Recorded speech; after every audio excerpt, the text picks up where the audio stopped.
that is exactly what Fonanti Kofa, Speaker Fonanti Kofa is doing. Last week, the majority bloc elected Richard Kuhn as the speaker. So somebody was joking and saying there are two speakers in the country. All eyes are on the Supreme Court. The Supreme Court will take a decision based on the law, and I know based on a lot of precedents. I see a lot of things going on social media. People trying to remind people about all kind of things. I saw one video about people trying to remind Akara's Gray. Have you forgotten you were the one who raised the motion for the recusal of Alex Tyler? I didn't. It was good. The people who posted it. Sometimes you post a full video, but sometimes people can just take what suit them and what suit their argument, and then they will pull it up. And then I saw another short video of where Speaker Fonanti Kofa was saying, I don't know, we cannot go there. The Supreme Court cannot get involved in the decision of another branch of government, something like that. All these things are different people put in different places, but they are going to court now. Let's see what's going to happen at the level of the court. This thing is both political and legal. So somebody reached out to me the other day, and I'll tell the person, I said, this thing is tricky. It's very tricky, so you gotta be careful with the way you go about it. Because up Capitol Hill, the politicians see it as a political issue. Well, at the Temple of Justice, other people see it as a legal issue. So when politics blend with legality, you gotta be careful. So all of us are looking up to the high court to see what's going to come from there. Well, I'm sure whatever comes from the high court is going to be the way it is. But I know most of the time the Supreme Court's decisions are not based on listening to people. Supreme Court decisions are sometimes based on precedents. Sometimes they will look at the instant case, they look at a particular case, and look at it from the perspective of precedent, whether any of such cases have happened before, whatever year, and these kinds of things. It sometimes it's on these basis that the Supreme Court takes a decision. So let's wait and see what's going to come from the court. The Director General of the National Fishery and Aquaculture Authority, Madam Emma Glasgow, is in Egypt to sign a memorandum of understanding on technical cooperation between Liberia and Egypt. That MOU is going to focus on aquaculture development, fish farming, good fisheries governance, and facilitation. As all of us are aware, some of you may not know, Egypt is the top producer of farmed fish in Africa. Egypt generates 1.6 million tons of fish annually. Egypt, as a country, they generate 1.6 million tons of fish annually. And they raise a total value of about 3.5 billion. 3.5 billion United States dollars. Egypt is getting so much from fish. You know, they're raising some 3.5 billion United States dollar. And that country is considered as one of the best fishing destinations in the world. You know, fish farming is very critical towards strengthening food security, creating livelihood opportunities, provision of jobs, especially along the value chain, post-harvest activities, and all these kinds of things. I am told that the last time a minister representing Liberia and Egypt signed these kinds of cooperation was somewhere in 1982. Egypt is supporting major developments in other African countries. They are in Tanzania, they are in DR Congo, they are in Suriname, they are in South Sudan, they are in La Côte d'Ivoire. And so Emma Glasgow has gone to Egypt to see as to whether she can solicit Egypt's support in the whole fisheries sector. The last time we checked, I think it was in 2022, when a fishing vessel came here to do stock assessment of our waters. NAFA is yet to come up with the report of that assessment as to whether we have fish in a very good commercial quantity and the quality of fish in our seas, in our waters, and where these things can be located, and in dollars and cents, what do we have as a country as far as the value of our waters and the fish is concerned. So she's in Egypt. Let's hope I will exert some efforts to see what I can talk to her tomorrow, because I'm told the signing ceremony is today. So by tomorrow, I will be able to talk to Madam Emma Glasgow about what is that signing going to mean for Liberia. in the context of fishing here back home. Congratulations to the team at the National Fishery and Aquaculture Authority. These things do not happen overnight. It takes commitment. It takes leadership. It takes long-term negotiation. It takes prepared people, because you have to convince the other country that your country has everything it takes to be in partnership.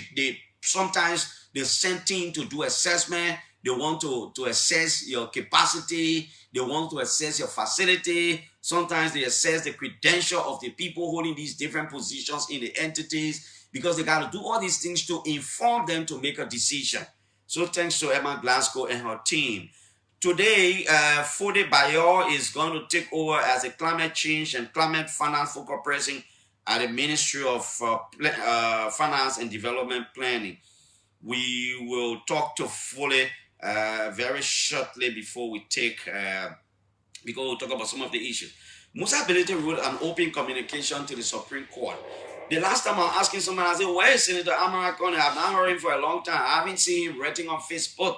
Senator Amara Conner wrote a few days. The man said, he said, Titato. The last time I heard this word was from George Wisner. Senator Conner says, Titato. A last Supreme Court's decision. Meanwhile, GOL is stuck. Hospitals, clinics, schools, businesses, and families continue to struggle.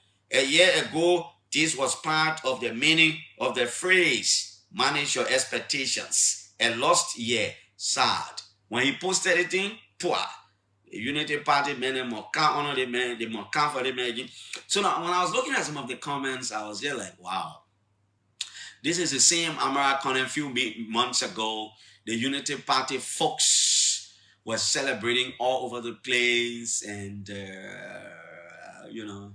today he's posting now about what he believes in. Some of them don't want to hear it.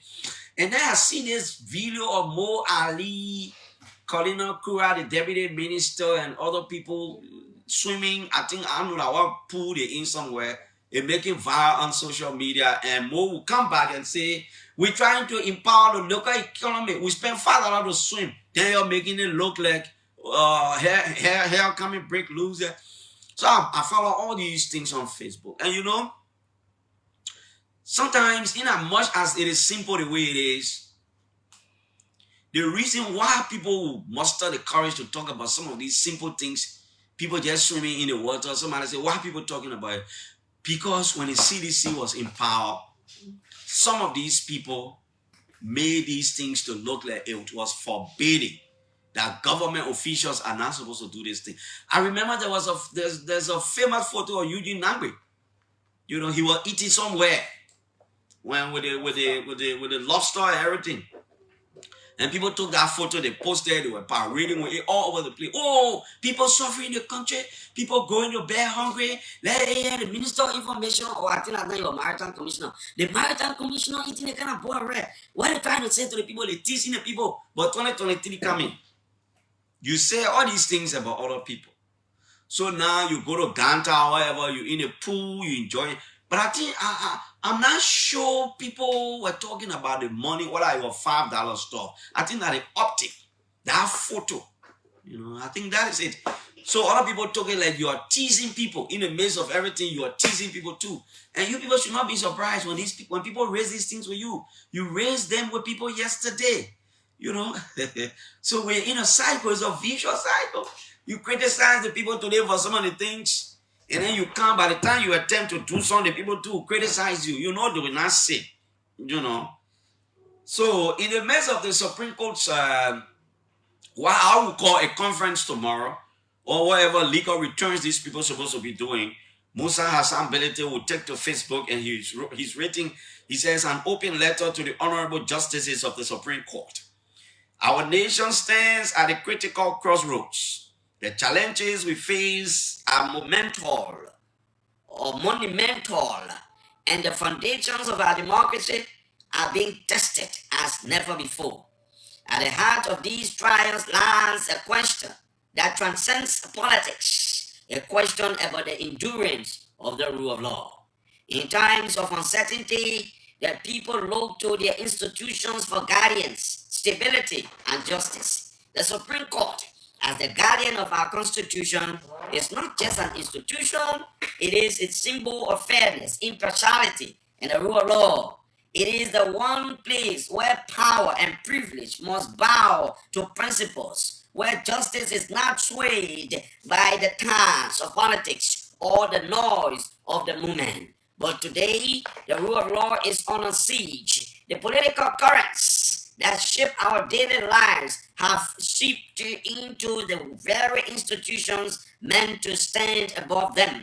We are witnessing decisions, actions, and rhetoric that erode public trust in the independence of the judiciary. The people are watching and their fate is warning. We write to you not to criticize but to implore. This is a time for courage and clarity. This is a time for the court to rise above the free and reaffirm its commitment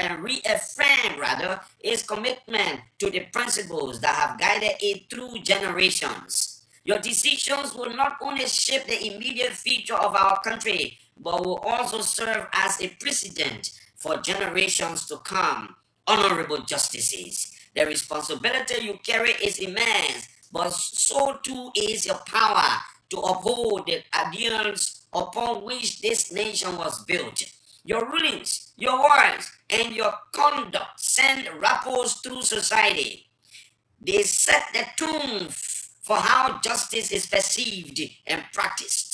In this pivotal moment, we ask you to act with wisdom and integrity, to be mindful of the weight your decisions carry, and to protect the sacred trust the people have placed in you. We acknowledge that politics is a reality of our lives, but the court must remain a beacon of impartiality. It must stand firm as the arbiter of justice, untainted by external pressures or personal ambitions. To allow the rule of law to filter on political influence is to risk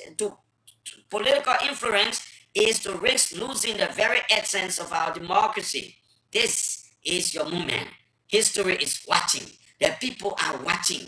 The decisions you make today will either restore confidence in our institutions or deepen the divide that threatens to consume us. We urge you to choose wisely, to act boldly, and to reaffirm the enduring strength of the rule of law. This is Nima County Representative Musa Hassan Bility. He's blanking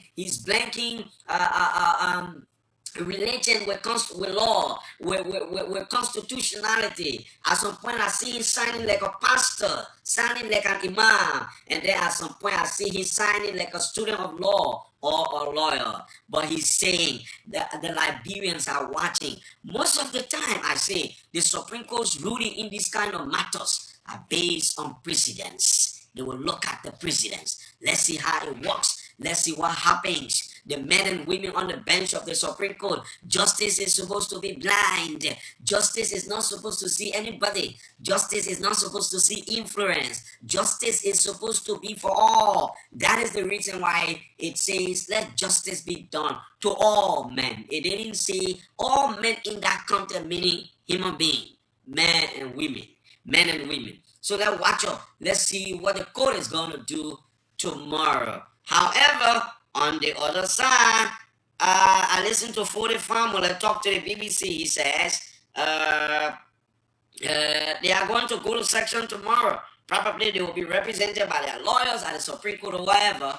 Let's watch the process. I'm saying the process of Capitol Hill is very tricky because the politicians think it is political.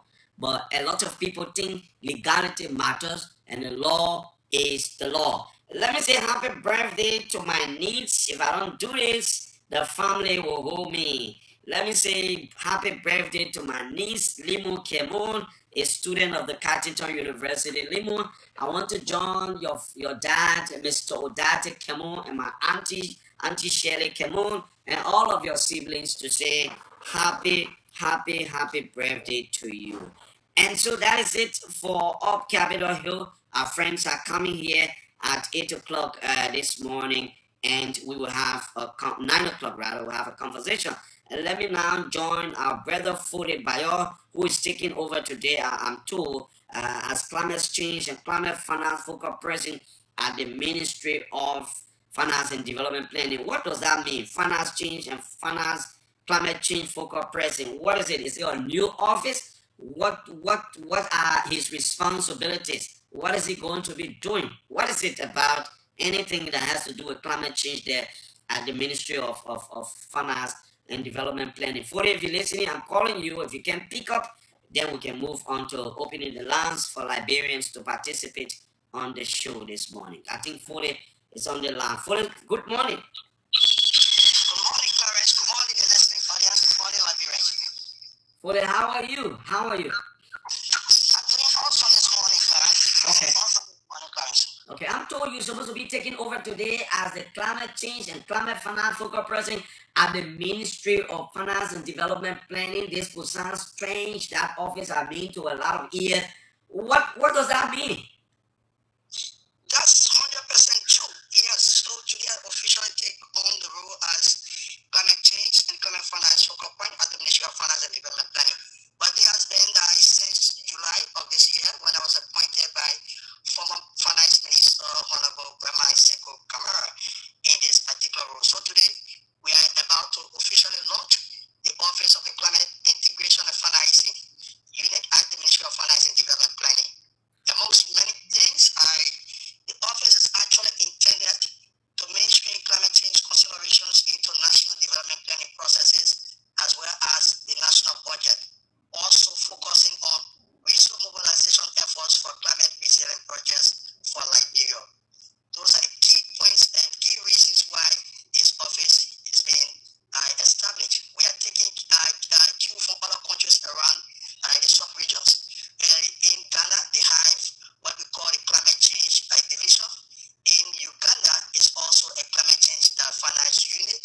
In Rwanda, we have a Department of Climate Finance. So this is an evolving trend across Africa. Even in Nepal, Bangladesh, these are the issues that have been happening, and then the formations have been happening across the world. And this radical approach is coming from the part that climate change remains a significant development concern with their implications on society, economies, and also the landscape. So the great severity of climate change has compounded the magnitude of climate finance so far that is required to respond to the issue of climate change across the continent. So basically, the IMF has indicated that global investment requirement to fund climate finance action reaches between US $3 trillion to US $6 trillion till 2050. Liberia being a country that is actually in need of over 490,590,000 is actually in a state where we need to galvanize the forces required to get this money, partner with international partners in local communities to see how we get this kind of funding to be able to fund climate-related interventions in Liberia. Okay, Bayo, wish you well today as you take over that office. But before you go, so your office is going to be working with institutions like the Environmental Protection Agency. What are the other stakeholders you work with, for example, to get what you want to get to happen for Liberia? So the Environmental Protection Agency is what we call the National Designated Authority, required for all environmental issues in Liberia. But in real context, the Ministry of Finance and Development Plan is the custodian of Liberia's National Development Plan, and then also the financing mechanism comes from the Ministry of Finance and Development Planning. So as per our role, we are required, because climate issues and environmental issues are not just climate change is not just environmental issue, it's actually a developmental issue. So we're not going to overlap functions of EPA, either the Forestry Development Agency, Ministry of Transport, Ministry of Public Works. All these people in the sector, institutions in the sector, we are going to work together over the 2 days. Today is the official launch where we have the United Nations being represented, the World Bank, stakeholders, the Swedish Embassy, the German Embassy, and even EPA, FDA, Ministry of Agriculture. All of them will be coming at this launch beginning at 1 p.m. at the Monrovia City Hall, where we'll officially launch this program. Then on tomorrow, we'll have a telecom workshop where we'll sit together as counterpart and stakeholders to develop our rules so that we don't overlap functions functions of each of the line ministries and agencies, or even stakeholders involved. So civil society as well will be present at this dedicated ceremony today. And then we'll delineate our efforts and our rules in terms of how we respond to climate action. John Blake. Bayo, thank you so much. It was good talking to you. Clarence, thank you so much for the opportunity, and thank you to the listener. Thank you. Bye-bye. Okay, Fode Bayo is the focus president of the climate change and climate finance at the Ministry of Finance and Development Planning. He'll be taking over today, hoping to work with other stakeholders in that sector to ensure that Liberia can benefit a lot. It's a new portfolio, brand new, but he's from the way he sounds, it seems he's somebody who understands that sector and that portfolio very, very well. We hope it's going to translate into a lot for Liberia. This is the OK Morning Rush on 99.5 this morning. Shortly, we'll open the telephone lines, and then later, candidate Councillor Bonant Vama will be here as our guest this morning, right on the OK Morning Rush. I'm trying to place a call to find out on a particular subject matter. Let me call again. If I can get him, I'll call another person to see whether I can get them. Let's do it this way. Let's see how it works right here on the radio. We are coming back. So the Liberia Telecommunications Authority was in Ganta last week, where it launched the customer how is it called? I need to check it back. But the LTA was there. The consumers regulation, something like that brought together stakeholders and people in the GSM, some of the GSM or all of the GSM companies, is part of efforts by the LTA, we are told, to ensure a complete regulation of the sector. Okay, if I can get these two, let me go to a third person. If I can get him, then we can move on, open the lines for Liberians to have a say in the politics of the country. Today, sometimes this afternoon, Julius J, I'm told, will play host to Dismays, or I don't know, I should say, no, former, let me say former. He wasn't dismissed, he was suspended and then he resigned. I'm told Julius is supposed to play host to Matthew Nyemplu sometimes today. Matthew will be one of Julius's guests on the show today. I think it's going to be 4 to 5. I'm trying to call, not getting all these people. Want to find out something else. The Supreme Court has placed a stay order on all activities at the House of Representatives there until a conference tomorrow. I want to find out from the majority bloc what the issues are. I think Representative James Cole is here. I tried to get Samuel Koga and for the family. I couldn't get them. Representative Cole, good morning. Good morning, Clarence. How are you? How are you? As these things are going on, we're continuing to place calls to all of you. How are you? I'm on the radio. You are on the radio. I'm sorry. Anytime I call you, Tana, they collect. You know that you're on the radio. Prior notice, you are a lawyer. You can talk about prior notice, but sometimes when it took us and it's for the benefit of the country, we just place the call. How are you? And you also have the right to do ambush interview. Yeah, don't worry. I don't know how you call ambush interview, but it's okay. How you doing? I'm okay, big brother. Okay. I was aware. We are good. I'm calling because I know the Supreme Court of Liberia, the final arbiter of justice in our country, has placed a stay order on all of the activities there at on Capitol Hill, particularly on the impasse at the House of Representatives. Stay order with me. Nobody should do anything probably until a conference tomorrow, Tuesday. Will the majority bloc go to your regular section tomorrow? The thing is, we have to meet as a leader, as a team, and discuss that. I cannot see that as an individual because, you know, that was a happening that occurred on Saturday. So by then, many of the police were in their various districts doing their own work. So I cannot say we will or not till we meet today as a team and find a way forward. But I think that, let me say this, in my understanding of the steel order, asking a return to status quo is not saying that we should not perform legislative duty. I remember the justice said it before, and I still stand by that as a reliance, that the Supreme Court, as a different branch of government, lacks the authority to stop us from having our legislative proceeding because it is inscribed within the Constitution. It is a constitutional authority. Do you remember when, during the trial of Justice Janet, when the Chief Justice was this issue of the Chief Justice presiding, and the Chief Justice said yes because it was a constitutional mandate or requirement provided to him. So similarly with us. So my understanding of the state order or starter code is for us to return to remain where we are. The issue of the removal is what is placed on a state order. To have elected Speaker Richard Nangbe Kum is the issue that is placed on state order. Where were you before the election of Speaker Richard Nangbe Kum? You understand what I'm saying there? Go ahead, I'm listening. You were somewhere. We're having regular sections. We're having regular discussion. And at that point, we took another decision to have removed Honorable Chief Fanati Kufa, District number 2 representative of Grand Creek County.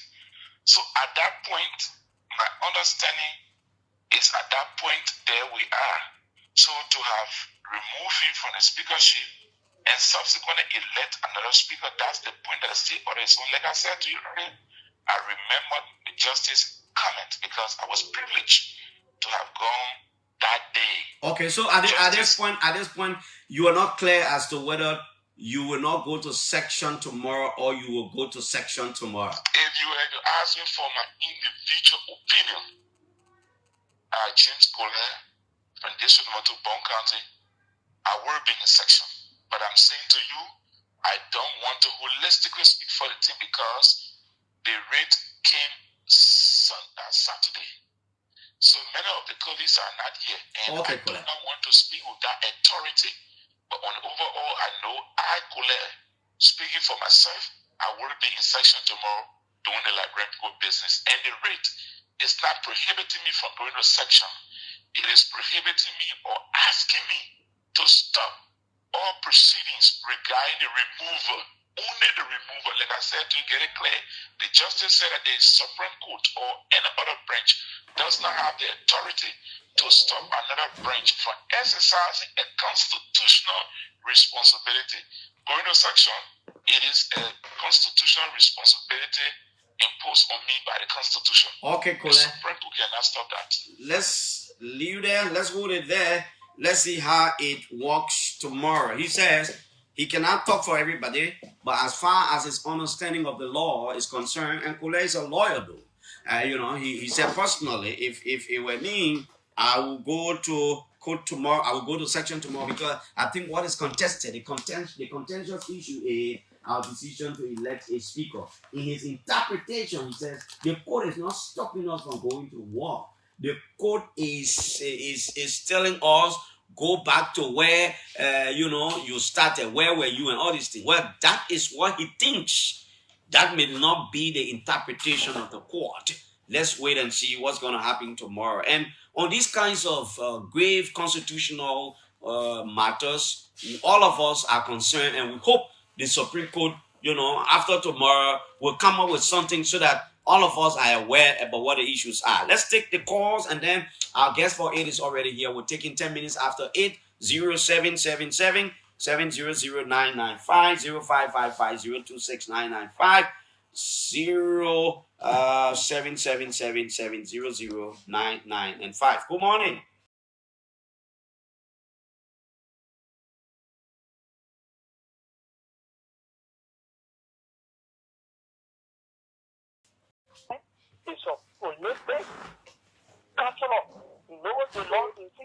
That woman.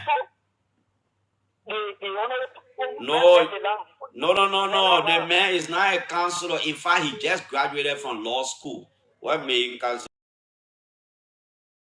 say that? You know the man could. Don't talk about him. Okay, thank you, Bishop. Okay, straight to the point. You see, my issue I see Speaker Kofa was serving as a deputy speaker in the country when other people were removed. And he never said anything around here crying all the person has done a screech to us. So does that negate the fact that he can't go to court and he thinks that his removal was illegal? We should be hailing Fudanti for even taking advantage of the rule of law and not resorting to vandalism. For me, when people that is the reason why in 2017 when people have all kinds of characterization of the late Charles Bronski, may so rest in peace. We should be happy when people go to court. Because we are happy. We are happy that he's going to court for my issue. You should not be wasting your time fighting a losing battle. Okay, but you're not in court, my brother. Hello. Good morning. Good morning. Yeah, good morning, Clarence, and good morning to the listening audience. Morning. What is happening now with regards to the issue on capital bidding? I want to specifically speak to the open letter by Honorable Ability. I think honorability is not something in a whole issue about reconciliation and how the matter of the House of Representatives can be resolved. What Benedict do? Yeah, what he's doing is he's trying to prejudice the issue about the court in the sense that you can't have a matter in the court then you write an open letter to the court as if to say the court is going to consider what you call open letter. The court in their own wisdom and in their own independence, they know what they're going to do. Nobody from Copa side, nobody from majority side should be able to remind or try to inject something that the court is not contemplating on. Right? No, but Belete has written why he's written. The court will take a decision based on, like I said, based on the law, but looking at precedents. But people should not get things rampant here or mixed up here. There is a big difference between status quo ante and stay order. Yeah, there is a big difference there. Yeah, there's a big difference. People shouldn't put it together. There is a big difference between stay order. A stay order and status quo ante is very, very, very. They are two different things. That when the court says status quo ante, it refers to the previous state of affairs. Status quo ante, that's why it is. It refers to the previous state of affairs. And a stay order prevents a particular party from taking action until the court directs otherwise. So that's a difference. So we shouldn't be mixing stay order with status quo ante. When it says when the court says status quo ante, it means you gotta return to the previous state of affairs. What a stay order talks about or mandates a particular party. It prevents a particular party from taking action until the court otherwise takes a decision. So that is it. So the stay order has been placed. The Supreme Court is going to make a determination. So the status quo ante calls for return to the previous state of affairs, while the stay order puts a halt to an ongoing process until the court decides. In this case, probably the election of the speaker. So the court places a stay order probably on that process. Say no, you're holding it until this court can decide as to whether it was right or it was wrong. And I'm telling you that most of the time the Supreme Court opinions are based on precedents. But let's move on because I'm now a lawyer. One is here, but we're not asking his opinion on the one before he use it to campaign and win vote. Hello? Good morning, Clarence. Good morning. Yeah, let me say good morning to your listening audience. Although I am the line for a while, but I'm Delaney. I'm Ishmael J. Delaney, and I join you guys on Central Moreover. And that is the point I'm here contemplating about when I listening to Representative Colette. Because the court plays a status quo ante, meaning they should go back, in my mind, they should go back to regular session. So now, if they are going to session, and like he said, I want to agree with you on this part, on this point, he said the court did not stop off for going to session to do like report business. But the process of which they've been through now by electing. Hello? Go ahead. Hello? Dilani, are you there? We gotta let you go. We gotta let you go. We gotta let you go. Hello? Good morning, are you there? Good morning. Yep. Yeah, good morning, bro. How you doing? I'm good. This is not Johnson. I'm from Main Street. Mm-hmm. Well, we listen to the representative carefully, but what they are doing up there, we listen to the hearing of the Supreme Court to say is whether they say a state or status or where they start from, we will carefully sit back and listen. What they are not doing to us in the office. Let it be a piece of joy. Look at the kind of thing they're doing. They're very accomplish for us. It's not good. That's how I'm saying it, therefore. They have to stop it. Thank you. Okay.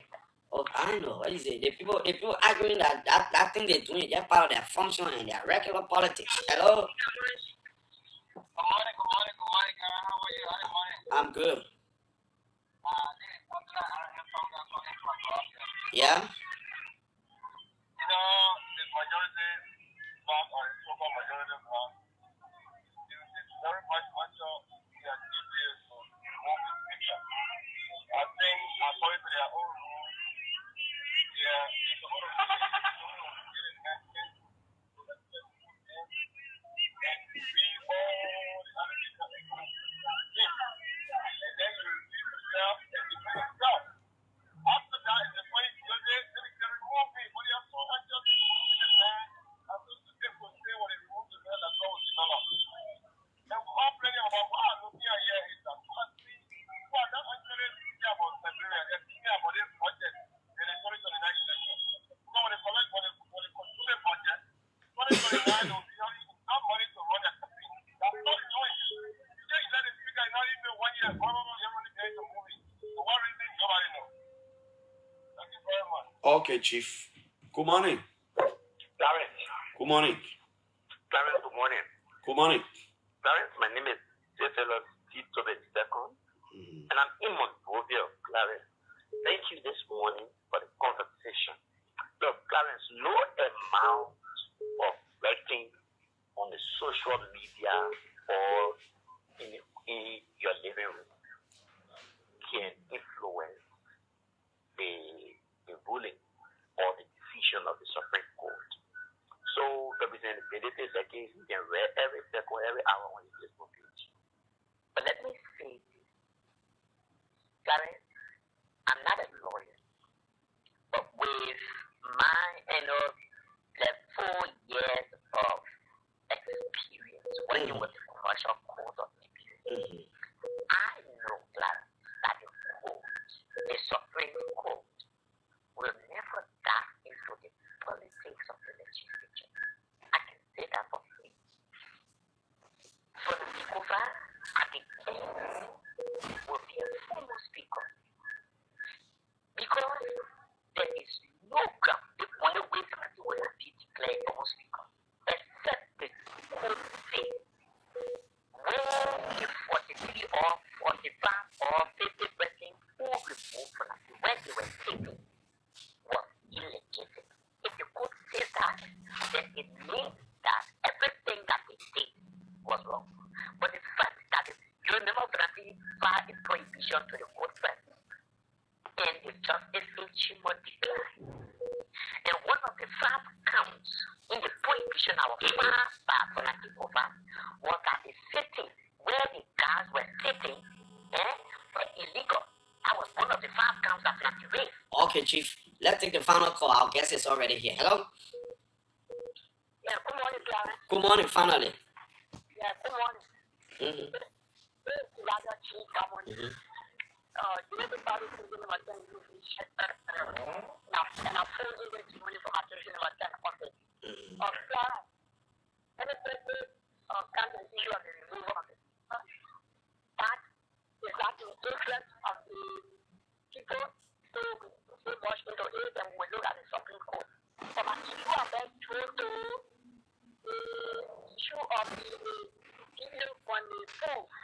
Now, we are not saying you are doing much or you are doing something that is illegal. Yes, then we have a papa. But the court is supposed to be posting. Other people will see at the Okay, thank you, Chief. Our guest is here. We are talking to him. Like I said, the other candidates were open. You come, you pay for your airtime, we'll host you. But I am planning, and I'll talk to the Elections Commission. I want to bring the 3 presidential candidates together in the studio for a debate.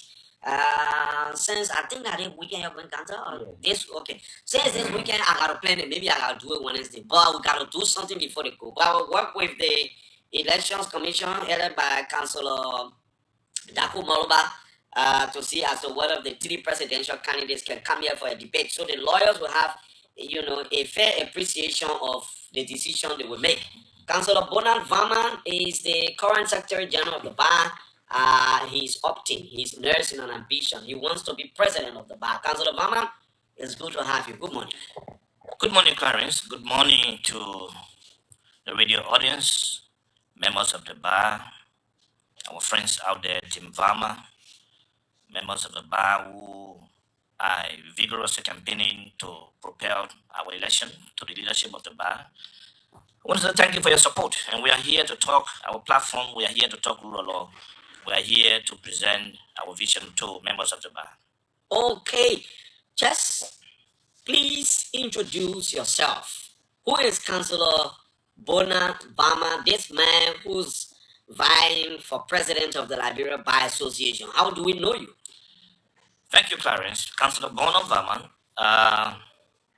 is a household name in the legal profession in our country. I am the current National Secretary General of the Liberia National Bar Association. I am an advocate over the years, from the student community. I was vice president of the University of Liberia Student Union. I work in Linsu. And I have been a dedicated public servant. I hold a Master of Laws in International Trade Law from the Turin School of Development in Italy. I hold LLB in laws here from the Louis Adegran School of Law. I also hold a Bachelor of Science degree from the University of Liberia in Economics and Management. I am an expert on rule of law. I exclusively study rule of law, conflict prevention, and peace building at the Falk Bernadotte Academy in Sweden. If you may, I'm also an expert on social protection. I did a course at the World Bank and have been involved with social protection activities in Liberia. It's a phenomenon that was introduced by the World Bank a couple of years ago. I'm a practicing lawyer with over 15 years of experience in the practice. I graduated from Louis Adegran School of Law in 2008. And I've been around for some time. And so, like you said, I have served as the National Secretary General of the Liberia National Bar Association. Now I'm opting to become the National President of the Liberia National Bar Association. Okay, Councillor Varman. With that said, you are from Bapulu County, am I correct? Yes, I'm from Bapulu. Okay. With that said, at least we now have a gist of who you are, your academic, your credential, your qualification, and small about you. Now, why do you want to be president of the Liberia National Bar Association? Well, thank you, Clarence. I will prefer that my appearance be done in perspective this morning. I serve as Secretary General of the Bar, working under the supervision of Councillor Sylvester Doboreni and the National Executive Council. Firstly, I'm sure members of the bar would appreciate what they would want that we have done and delivered over the period of time since our election as National Secretary General, and then the Sylvester Doboreni's leadership. You want to put the mark down small? Yes. So. Oh, okay. That's it. So, firstly, the bar has a mandate bestowed upon it by its constitution, and part of that mandate is to work, to collaborate with the national legislature. Our constitution bestows upon the legislature to make laws.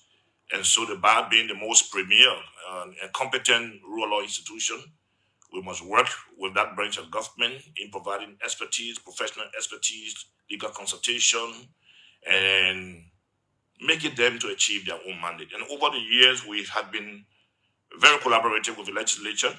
And so we collaborated with the legislature, and several legal instruments were passed into law as a result of our collaboration. And so I'd like to say that for public consumption this morning, such as the appointment of additional relieving judges for the circuit courts, that is the new judiciary law. A portion of that was amended.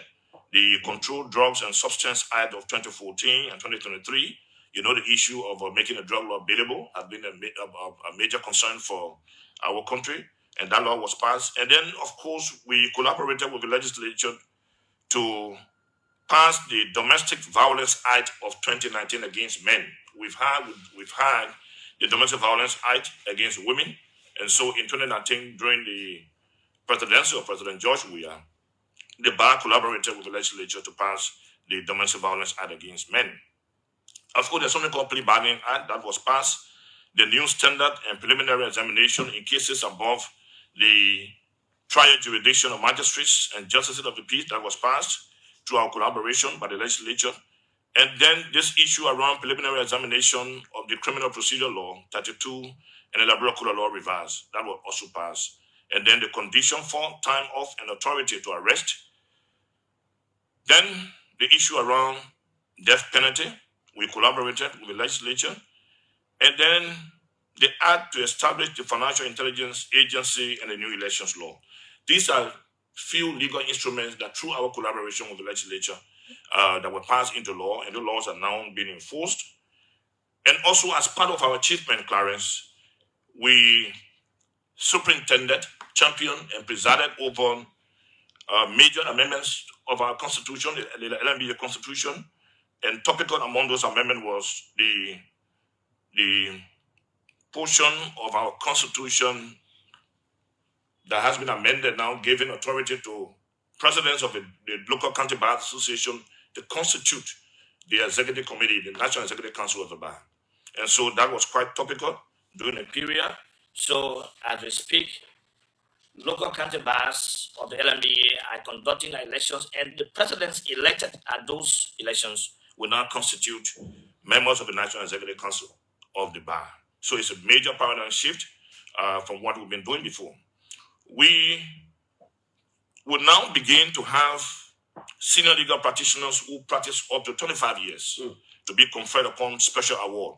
In fact, at the pending convention in Ganta, we hope to honor 15 senior colleagues who have been practicing for up to 25 years. You know, that is coming as a result of the recent amendment of the Constitution.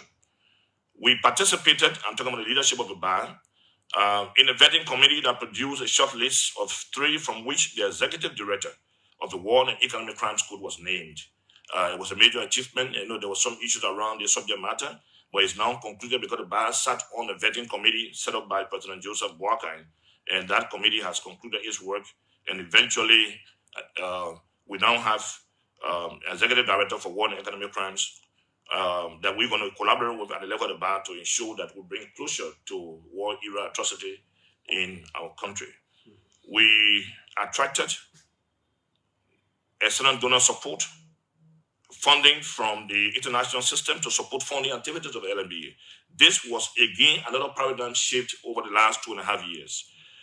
Traditionally, the LMBA has relied on the dues and levies that were imposed on our membership. So, given the enterprising nature of our leadership, the Sylvester W. leadership, we decided to diversify this issue of resource mobilization. And as a result of that, we attracted $150,000 from the UNDP to provide training and public legal education for stakeholders in the 2023 electoral process. And as a result of this project, Clarence, both the NEC and the Supreme Court were not overwhelmed with multiplicity of cases in the 2023 elections.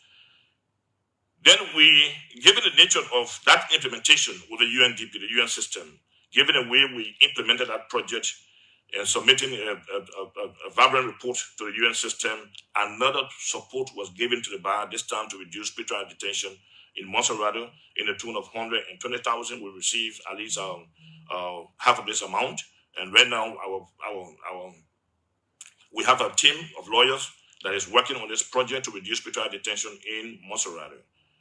The LMBA has remained the voice of the voiceless to enhance rule of law. The LMBA has continued the LMBA headquarters project through a proficient, transparent, procurement process, highlighting value for money.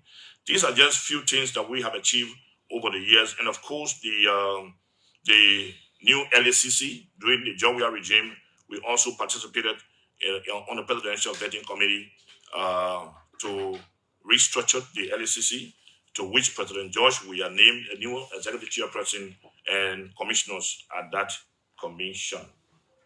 Now, why do we want to become, having achieved all of this, why do we want to become the national president of the Liberian National Bar Association?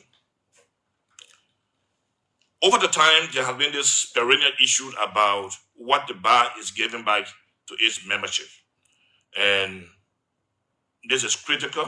And so if we are opportune to be elected this week in Ganta as the national president of the Liberian National Bar Association, we will embark on a major advocate for the well-being of legal professionals, including the establishment of a provident fund for lawyers and a uniform pay grade for lawyers working in government ministries and agencies. So that means we are going to have a national welfare and support for legal professionals. As we speak now, we don't have any mechanism to assist members of the bar when they fall sick and eventually die. And so the bar under our leadership will be quite robust when it comes to this. And by the way, this will happen without any cost implication for members of the bar. This welfare policy is going to be a new phenomenon, and we think that's a way to go, so that we, and of course, that policy will encapsulate everything we are talking about, and you must be in good standing to benefit from such policy. And so, currently, if you check across ministries and agencies in government, in the public sector, you have lawyers working for the Ministry of Justice. Besides that one, how will you raise the money? There is not going to be any cost implication. Members of the bar, attorneys are paying $160, $180 for their annual bar dues, and then $360 for counselors. And so what we intend to do, working with the National Executive Council, is to take a portion of that amount, put it into a provident fund to cater for members who are getting sick and members who eventually die, and then find a way to assist their families. Of course, like I said, the policy will be a policy that will incorporate all of what we are saying here, and members of the bar will only benefit once they are in good standing, meaning you pay your bar dues, you are very current with other levies and everything we are talking about. And then now, but counsel, before we go ahead, you are in privileged position. You are the current Secretary General of the bar. Sure. Why didn't you proffer these kinds of suggestions to your current leadership so that you start this thing? Saying you got a fine idea, you are Secretary General. Why do you want to wait until you become president? Well, I was elected Secretary General. We've been discussing this matter for some time, but members of the National Executive Council were not convinced about the methodology, the mechanism. That's what I'm saying now. Now, I was Secretary General, but now I'm going to be the national president. As national president, I'm going to be the embodiment of the leadership. I'm going to be the embodiment of all policies of the bar. And so I am going to enjoy that kind of clout in the leadership. And so when I introduce the subject matter to the National Executive Council, I'm sure they will listen, and given the paramount concern of this issue. And so I was just implying when you interrupted. So if you look at the public sector, lawyers working, and even the private sector, lawyers working in the Ministry of Justice, for instance, are being paid $2,000 and above. If you go to LIPA, lawyers are being paid $400, $300. We think this is a matter of concern for me and my leadership if I become president of the bar. We will elevate the conversation with the Ministry of Justice and the CSA so that we can have a uniform pay grade for lawyers working in the public sector. I think this is a very critical matter. We intend to expand our continuing legal education program to address the needs of law students and practicing lawyers alike, and establish an institute for practical legal training. We have the most topical flagship project in the bar right now. It's a continuing legal education program where we, at our events, invite legal luminaries to do presentations from which our members benefit. We think we need to elevate that to the point where even our associate members who come from the law school will begin to benefit from such presentation because they participate in those presentations.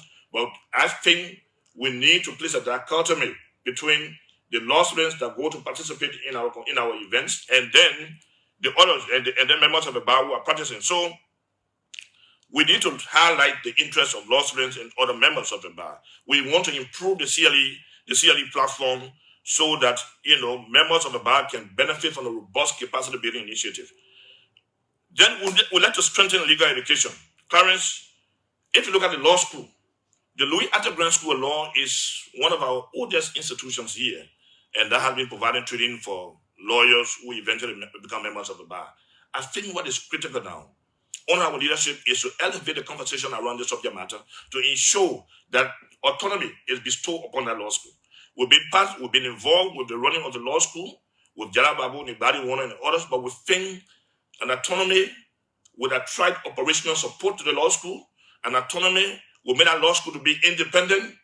And so it's top of our platform, and we think we will work with national legislature, because part of the issue has been over the year that the university was established by the charter. The charter created the university. And so whenever we try to delve into the issue of the law school, people say this is a charter institution and the law school is an integral part of the University of Liberia. But we think working with the legislature to look at the charter, if it's an amendment that we have to do, we do that to bestow upon the law school an autonomy that will attract operational support. International exchange program. That law school has played a critical role in molding the minds of our lawyers in this country. For instance, when Professor the late David Jala was dean of the Louis Arthur Grant School of Law, there was an exchange program between the law school and the Indiana University, where lawyers graduating with high honors from the Louis Arthur Grant School of Law will benefit the scholarship mechanism from Indiana University. Out of that mechanism, some of our lawyers benefited and went to Indiana University and even acquired a master's degree. Babu, for instance, Bogai Kane, Betelame Blamo, and some other people, Chanchan Pega, they all benefited from such program. We don't know what that conversation is as we speak. I believe if we had the support of majority members of the bar this week in Ganta, one thing that we would do is to foster exchange program between the law school, the bar association one side, and other law schools and different bar associations around the world. So that program with Indiana and even the University of Africa and other universities will be something that we are looking at more critically. When you absorb, you just let me know. Yes. Yeah, before I start asking questions, because I don't want to be interrupted. We are concerned about legal professional development and recognition. We'd like to champion the creation of a meritorious award to recognize high-performing judges and other key figures in the legal sector, facilitate international scholarship for young lawyers to gain global exposure and advance legal education. We think that is quite critical.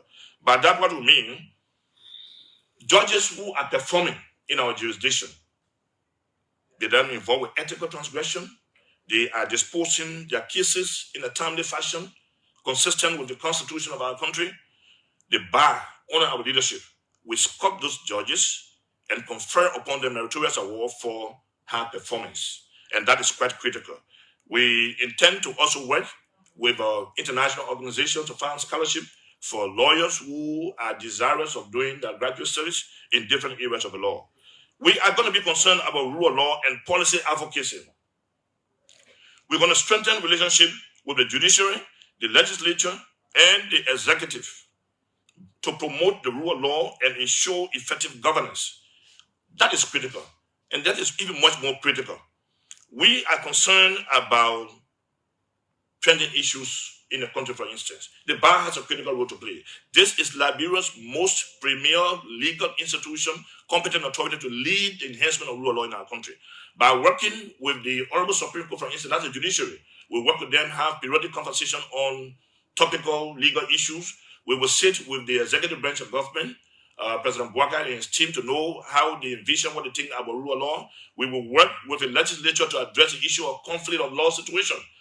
Those members in the legislature may not be lawyers. They may not understand the nuances around all of this. And we think working with the legislature, providing legal expertise, professional legal expertise to the legislature will only soften this issue and mitigate this issue around conflicted laws.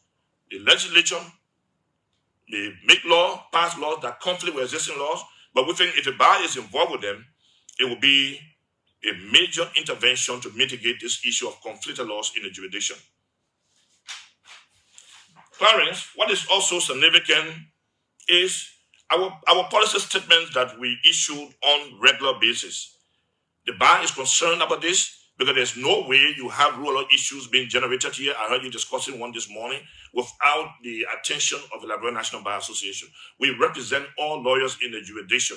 We are the most competent authority to elevate the conversation around rule of law. And so we will issue periodic bar policy statement to address legal issues in the country.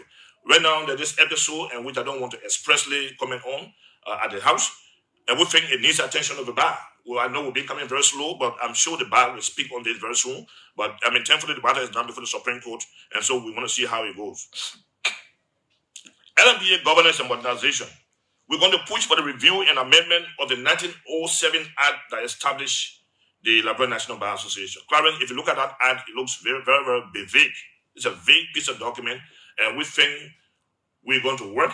The bar under our leadership will work with the legislature to discuss this subject matter. We will hold meetings with senior colleagues and members of the bar to bring definition to that act. It's so vague. The act says, look, LMBA established in 1907, and nothing has been done on that act to give us functional responsibilities compared with other bar associations around the world. And we think that is also critical and topical on our leadership. We intend to work with the legislature on this subject matter. We will embark upon serious consultation process with members of the bar, and then we can proffer the necessary amendments to the legislature and working with them. We've already started the conversation. I mean, the agents are waiting our leadership, and by the time we are elected this week, it's one thing that we want to elevate. We intend to have to improve the financial system and controls at the LMBA. As it is right now, USIP, through EPA a couple of years ago, helped us set up a financial system at that bar, which is very transparent though, but we think there has to be some improvement. For instance, manually we've been collecting bar dues and fees from members of the bar at the Secretariat. It is our hope, once we are elected, that paradigm must shift. Members of the bar will now revert to the banks and deposit their bar dues and NL levies that they had to pay to the leadership.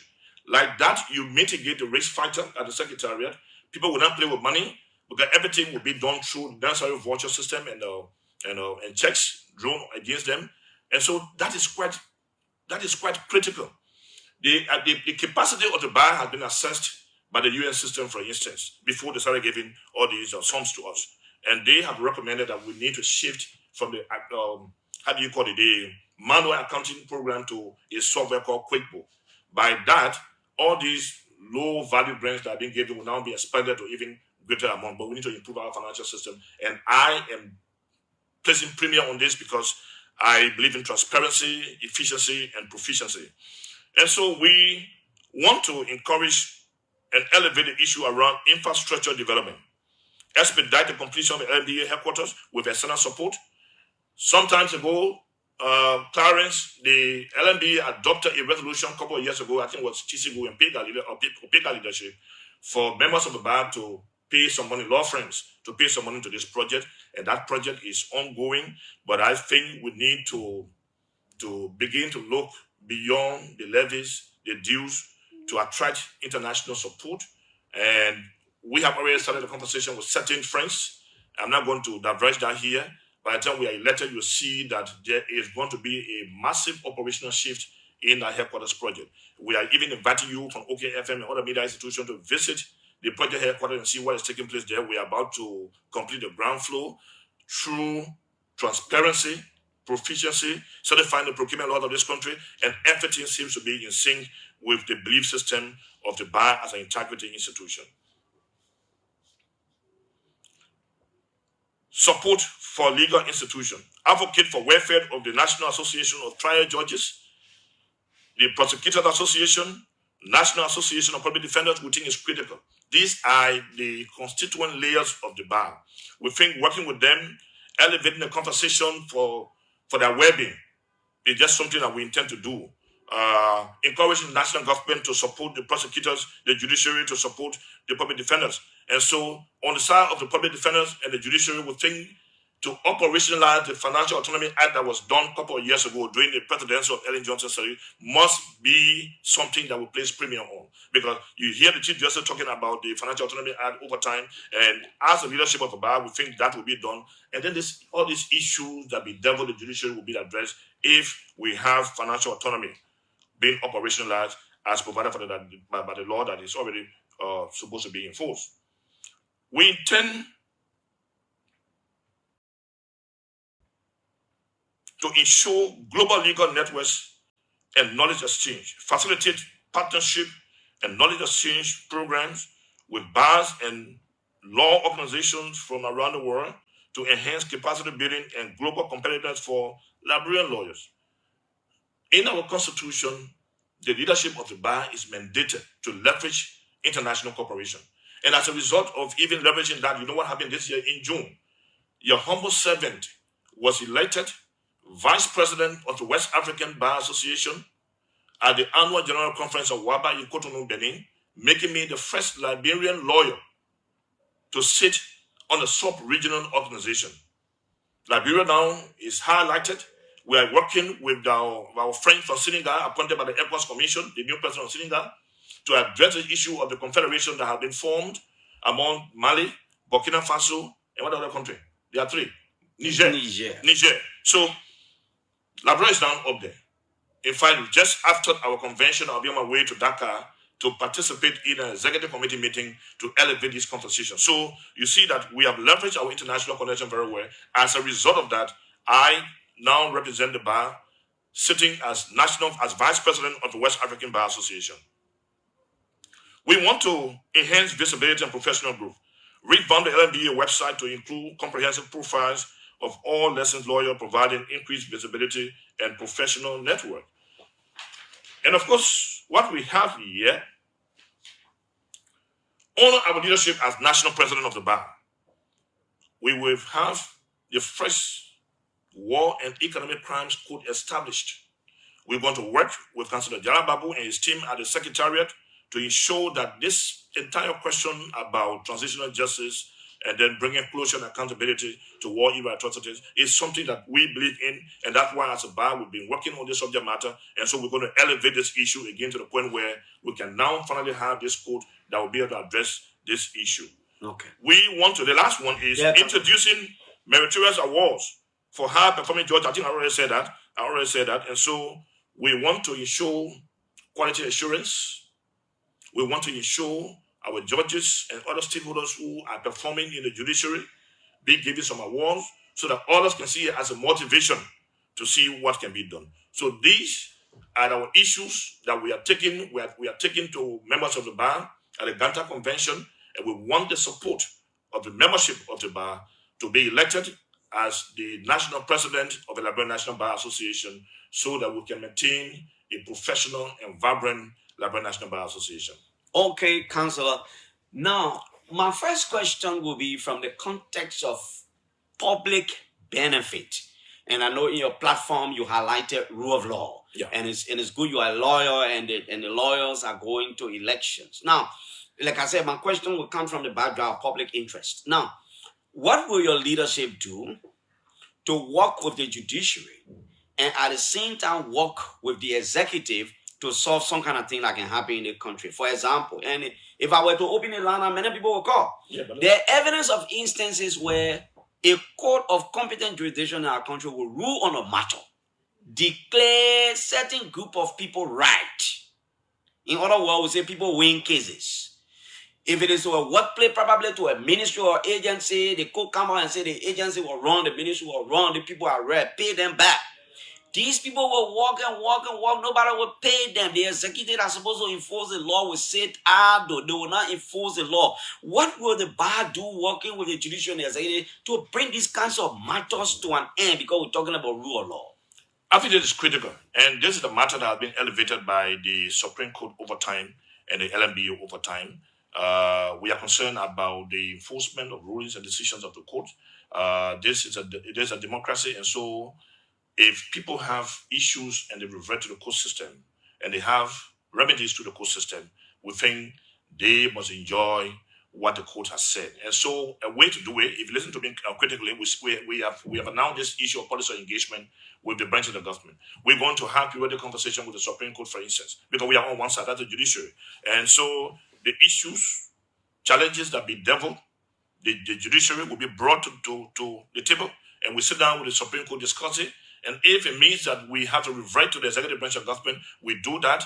Because if you talk about efficiency, the independence of the judiciary, these are the nuances that you just mentioned about. And so the leadership of the bar, under our supervision, and being a rule of law expert who understands the nuances of rule of law, I will be keen on this one.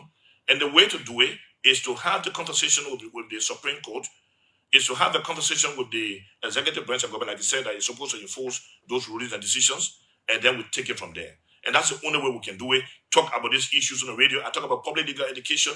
These topical subject matters will be provided to the public through radio show, even your radio station here, the newspaper. We're going to encourage scholarly issues in the bar. Lawyers who want to engage in writings will do that, because if we call ourselves professional lawyers, we must commit some time into legal research, write and publish for the consumption of our people. So that issue you have raised remains quite critical, and through our legal and public education, through our policy of engagement with the branches of government, I think that issue will be dissected and, of course, will be sorted out.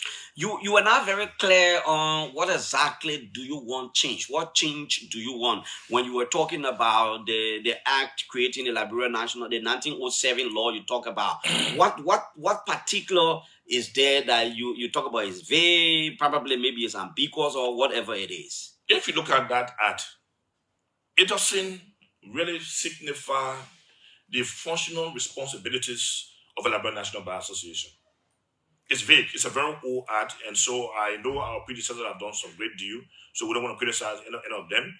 But we think in this modern era, it will be a good thing to take that act, that study more critically, and proffer the necessary amendments that will bestow upon the LMBA its functional responsibilities.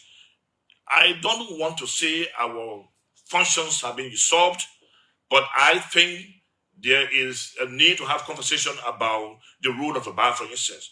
You know, the bar should be able to investigate its members.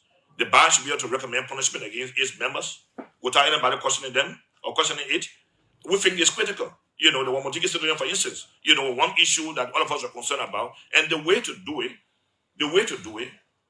is to look at that act that established the bar in 1907. It's very vague. I will give you a copy. You can look at it as a media person. But we think we need to work with the legislature to proffer several amendments to consultative process with membership of the bar, senior colleagues, everybody. And then those amendments will be proffered, and then we can work with the legislature to be able to bestow upon the bar as a professional membership organization with clear-cut responsibilities, the powers, the functions, everything must be spelled out in that act. I don't see it actually. Okay, so let me give the opportunity to lawyers to engage you with questions. And as you call, just call your name, and probably if you want to ask a question, ask straight question. He will jot it down, and then we'll come to him to respond. We got 16 minutes. We may not have the luxury of time to call and be commenting. Oh, when you were secretary, they want. Oh, call your name. I'm Councilor Days. I'm Anthony Allard Days. Ask your question to the man who wants to be your president, because all of you will be going to Ganta over the weekend. I would prefer more lawyers calling 0777 7009 and 50555 02699 and 5, and the other. If the lawyers call my personal number, I will take them, because this is a legal issue. The first man is on this line. He will call his own name. Good morning, Councilor. Good morning, Clarence, and good morning to the incoming president of the Liberia National Bar Association, Councilor Bono Fama. My name is Councilor Kanjo Bagbara, and I'd like to start by saying how immensely proud I am to hear the incoming president so effortlessly deliberate the issues that are pertinent to moving our bar forward. One of the points he made, which I want to emphasize very quickly before I leave the line, is this whole primacy of rule of law and rule of law programming. Is the biggest application thing.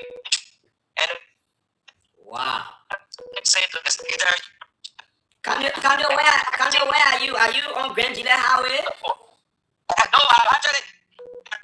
Because your line is bad, Kanjo. I thought you were on your way to Grand Gillette. No, not yet. No, No, Councilor, a battle. Hear me very well. No, I'm not hearing you. We're not getting you clear. I want to shake up and I will do the calling. Let me see how it works. Okay, but I'm seeing you very clearly. Yeah, you're getting me clearly, but you are distorted. You're coming in distorted. Is it better now? Yeah, it's better now. Just learn. Okay, so as I was learning, I think one of the hallmarks of Council Obama's Secretary Generalship is the attraction of more support from international organizations to the bar. And that support is in the form of providing free legal services, pro bono services to all Liberians. I think that is the way the bar should go. Okay. And I think he's making great strides. Just one question for him, though. Yeah. The question, Council Obama, is there is this lot of talk about financial transparency in the bar, with lawyers asking how is it possible to make even the legal fees we collect to work for the majority of lawyers. What do you plan to do? Because I know you have plans in that regard. Oh man, Financial man, what transparency. you plan to do? Oh, you talking for the man? Thank you very much, Look at Clarence. it, man. Thank you, That Clarence. ain't a question there. That cow horse question there. You supporting the man and you Financial pretending. transparency. Hello. Good morning. Nathan, I don't know. Nathan Bango, I don't know where you are. Anyway, hello. Yeah, Clarence. Good morning. Good morning. Okay, this is Anthony Allo, Shempi Plafode. Okay, Plafoli, let's hear you. More lawyers should call, man. Okay, so let me first extend my thanks and appreciation to our presumptive president, Oh, Dr. Councilor Bonavama. That's it. Councilor Bonavama has done tremendously well for the period in his I mean, I want people asking the main question. All of you just calling about presumptive president. All right. No, that you're right. Go ahead. Yes, but has done tremendously well in transforming the LMBA in his capacity as an SG. So come to think about it, serving that capacity as an SG and you carry on such a huge and massive transformation, obviously it speaks volume. Those are the many reasons for which we think that we are calling all of our colleagues to make sure that we elect Bonavama on the 30th of November in Kanta. Okay. To make sure that the LMBA is transformed to a higher height. Thank so you. let me say congratulations in advance, Mr. President. Thank you. I want somebody critical of the mayor. The other mayor that is seeing six and so on. But you force it. That is seeing six and so on. Hello. Good morning, Clarence. This is Maxwell Grizzly. I'm very critical of the next president. Mr. President, just waiting. Good morning. Good morning, Maswell. So I think, like Kanye said, you were very excellent. You are a friend to the young lawyers. And that's why we are having you as a nexus between the other generation and the young lawyers. But I'd like for you to deliberate a little more on improving the CLE. How do we transform the CLE into maybe, for instance, a certificate granting, training for lawyers in critical areas of the law that they can be, very marketable. Maybe elaborate on that a little bit. Thank you so much.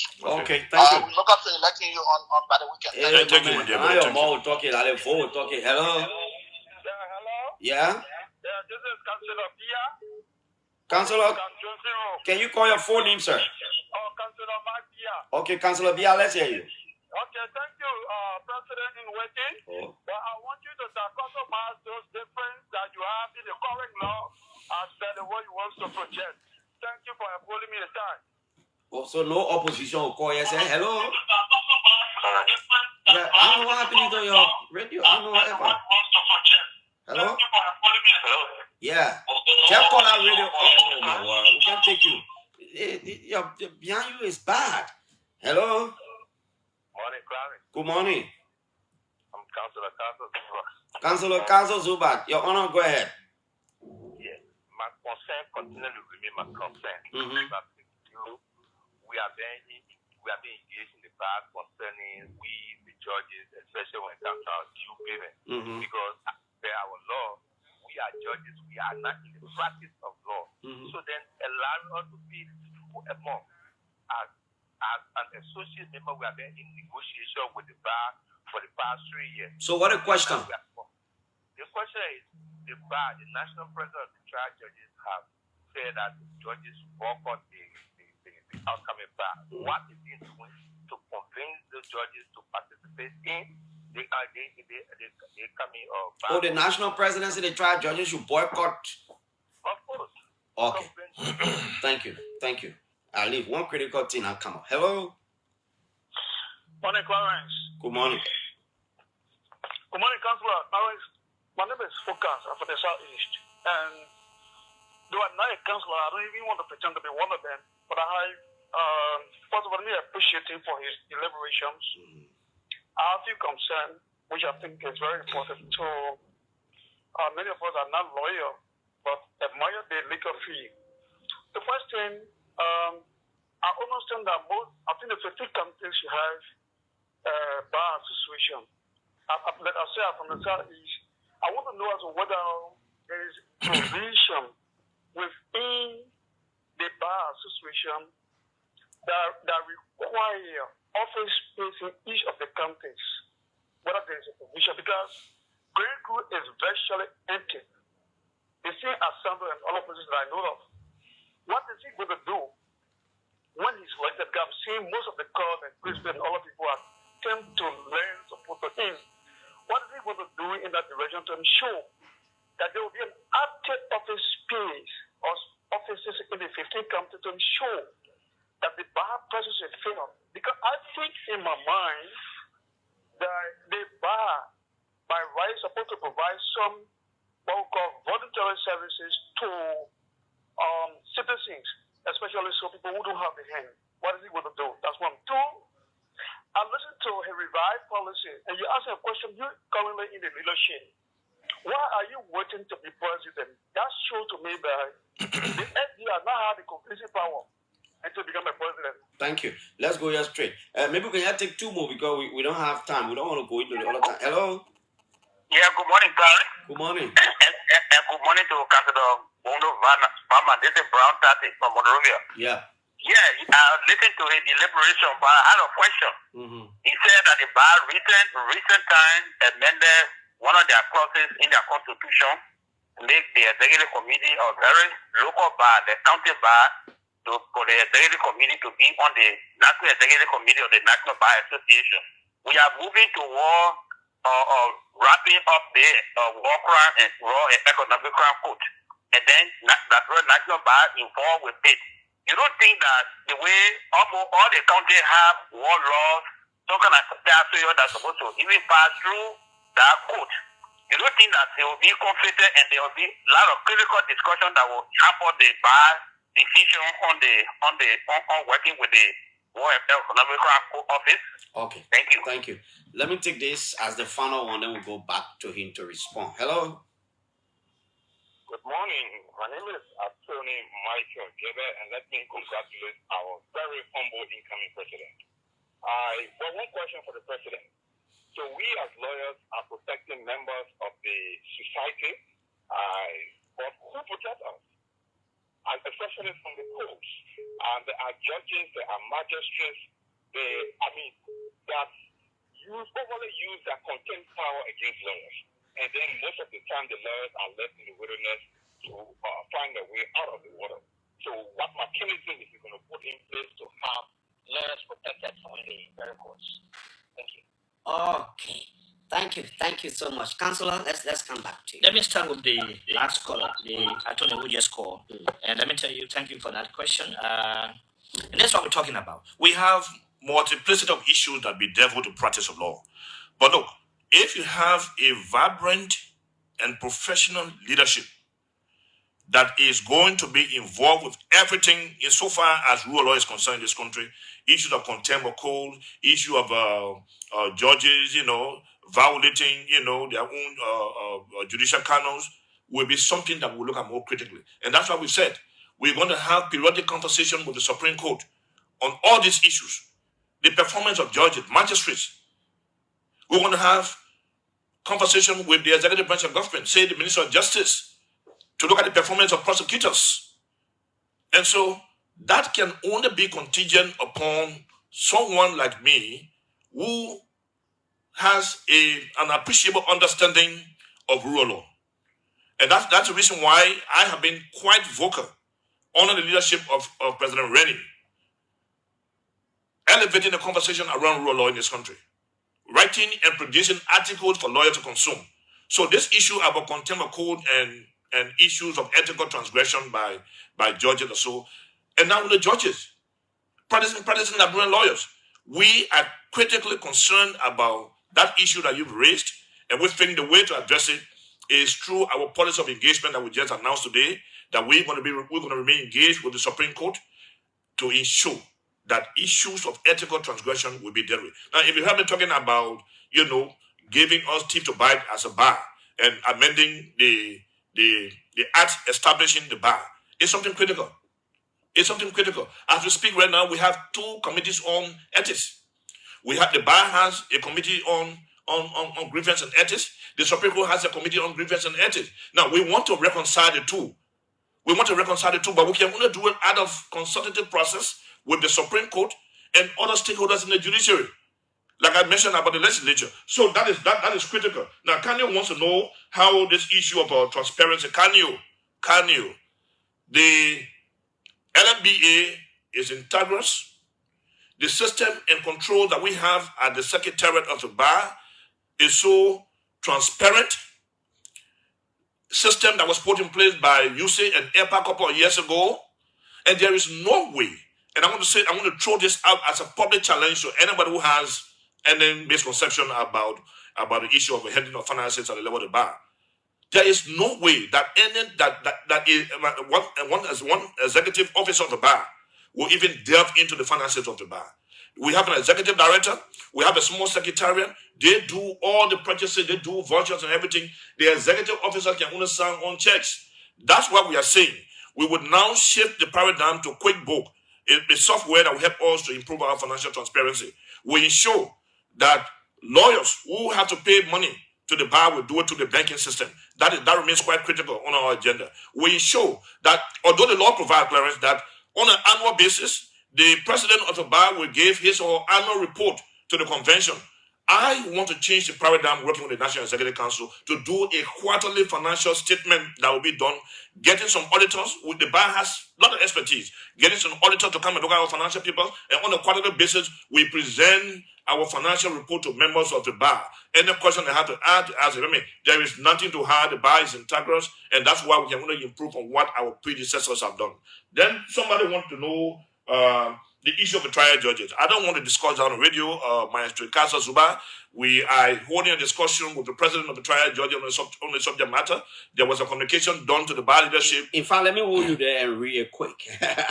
I've just been forwarded this communication. I think it coming from Judge Nancy James. Okay, that's the issue. That's the issue I'm talking about. May it please your honor. Well, why you want me? Let me read my thing. Okay, well, if you have the time, no problem. Yeah, I get it time. Thank you, Clarence. Let me get it time. All right, thank you, Clarence. May it please your honors. The president, George Nancy Finda Sami, has mandated that I inform the officials and members of the Trial Justice Association of Liberia that the leadership has reached a consensus and made a decision that the National Association of Trial Judges of Liberia will officially boycott the upcoming convention of the Liberia National Bar Association. This decision is necessary at this time because the LMBA promised to address the judges' issues raised in an official communication concerning the payment of the regular dues as practicing lawyers, which was delivered to the LMBA since 2 years ago.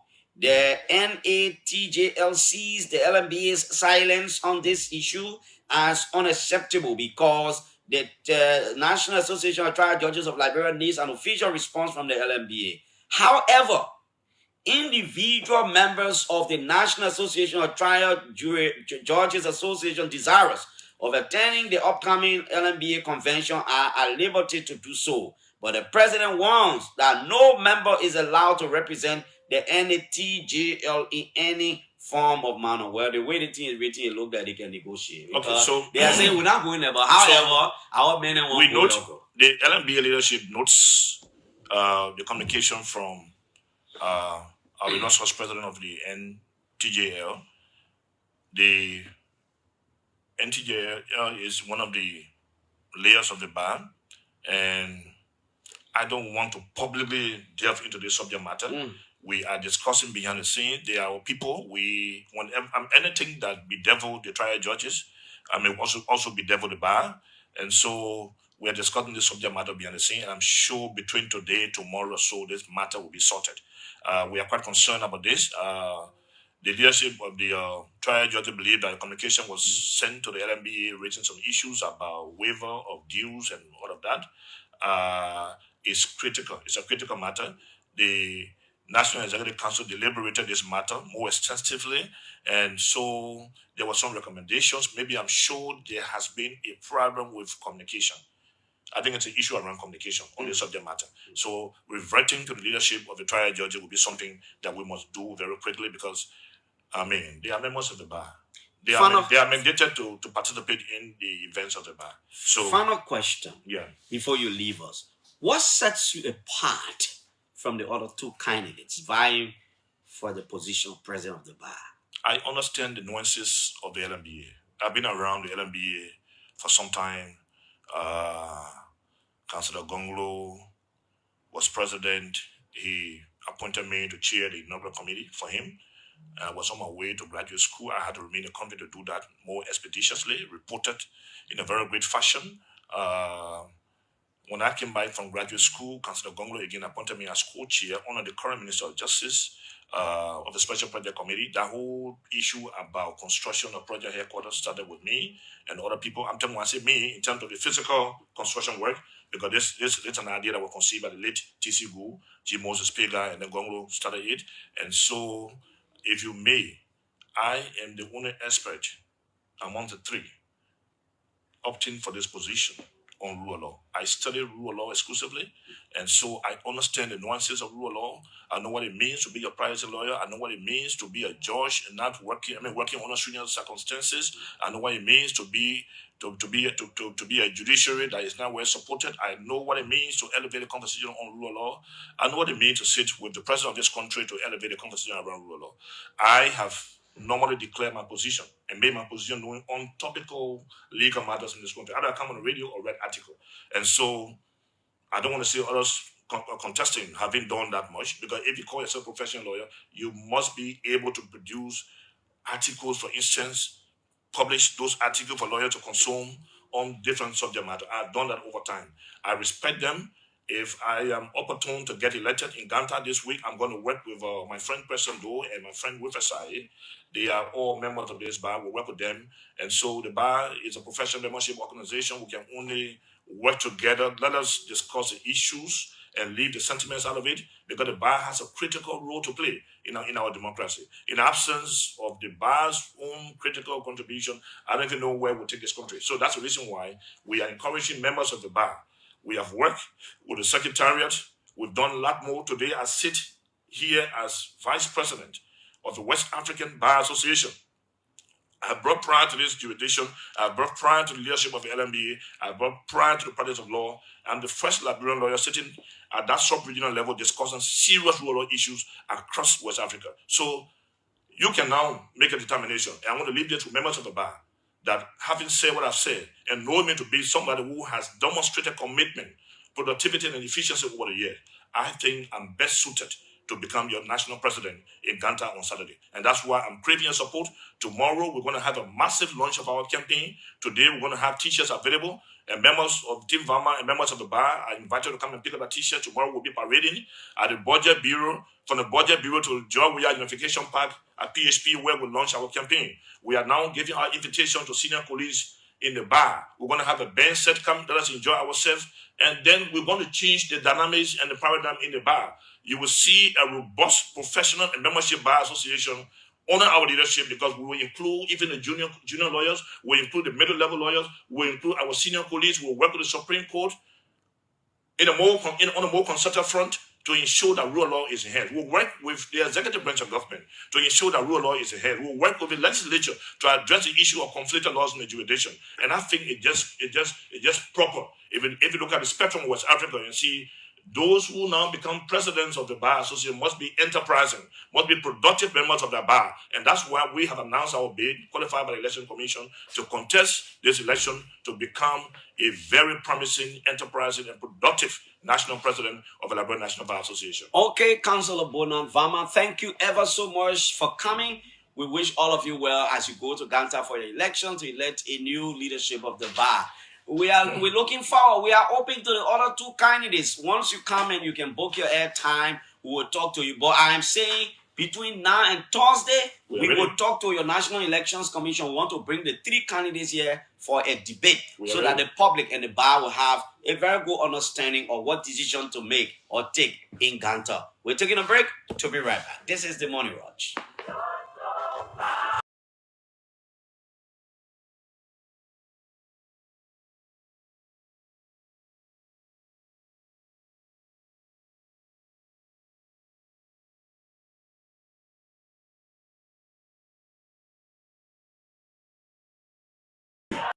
Prompt. We will be walking from Congo Town, opposite the SOS Clinic, through the principal streets of Seko to the Antoinette Tubman Stadium, where the health walk will be climaxed with free health screening and refreshments.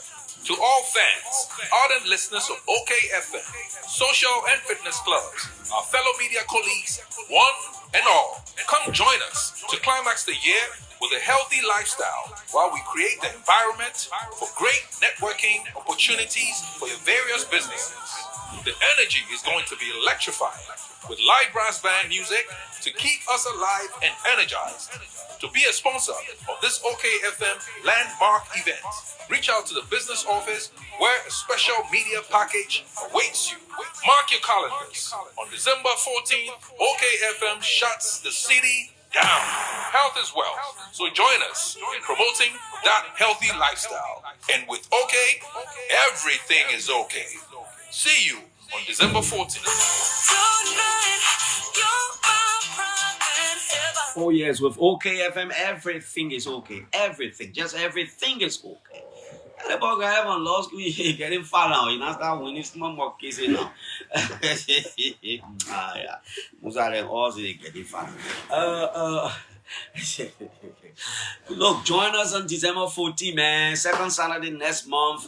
Let's do the health walk. Remember, health is wealth, and this is our own way of saying join us. All of us, look. All of you from wherever, join us on that day. We'll be assembling by 6 a.m. right opposite the SOS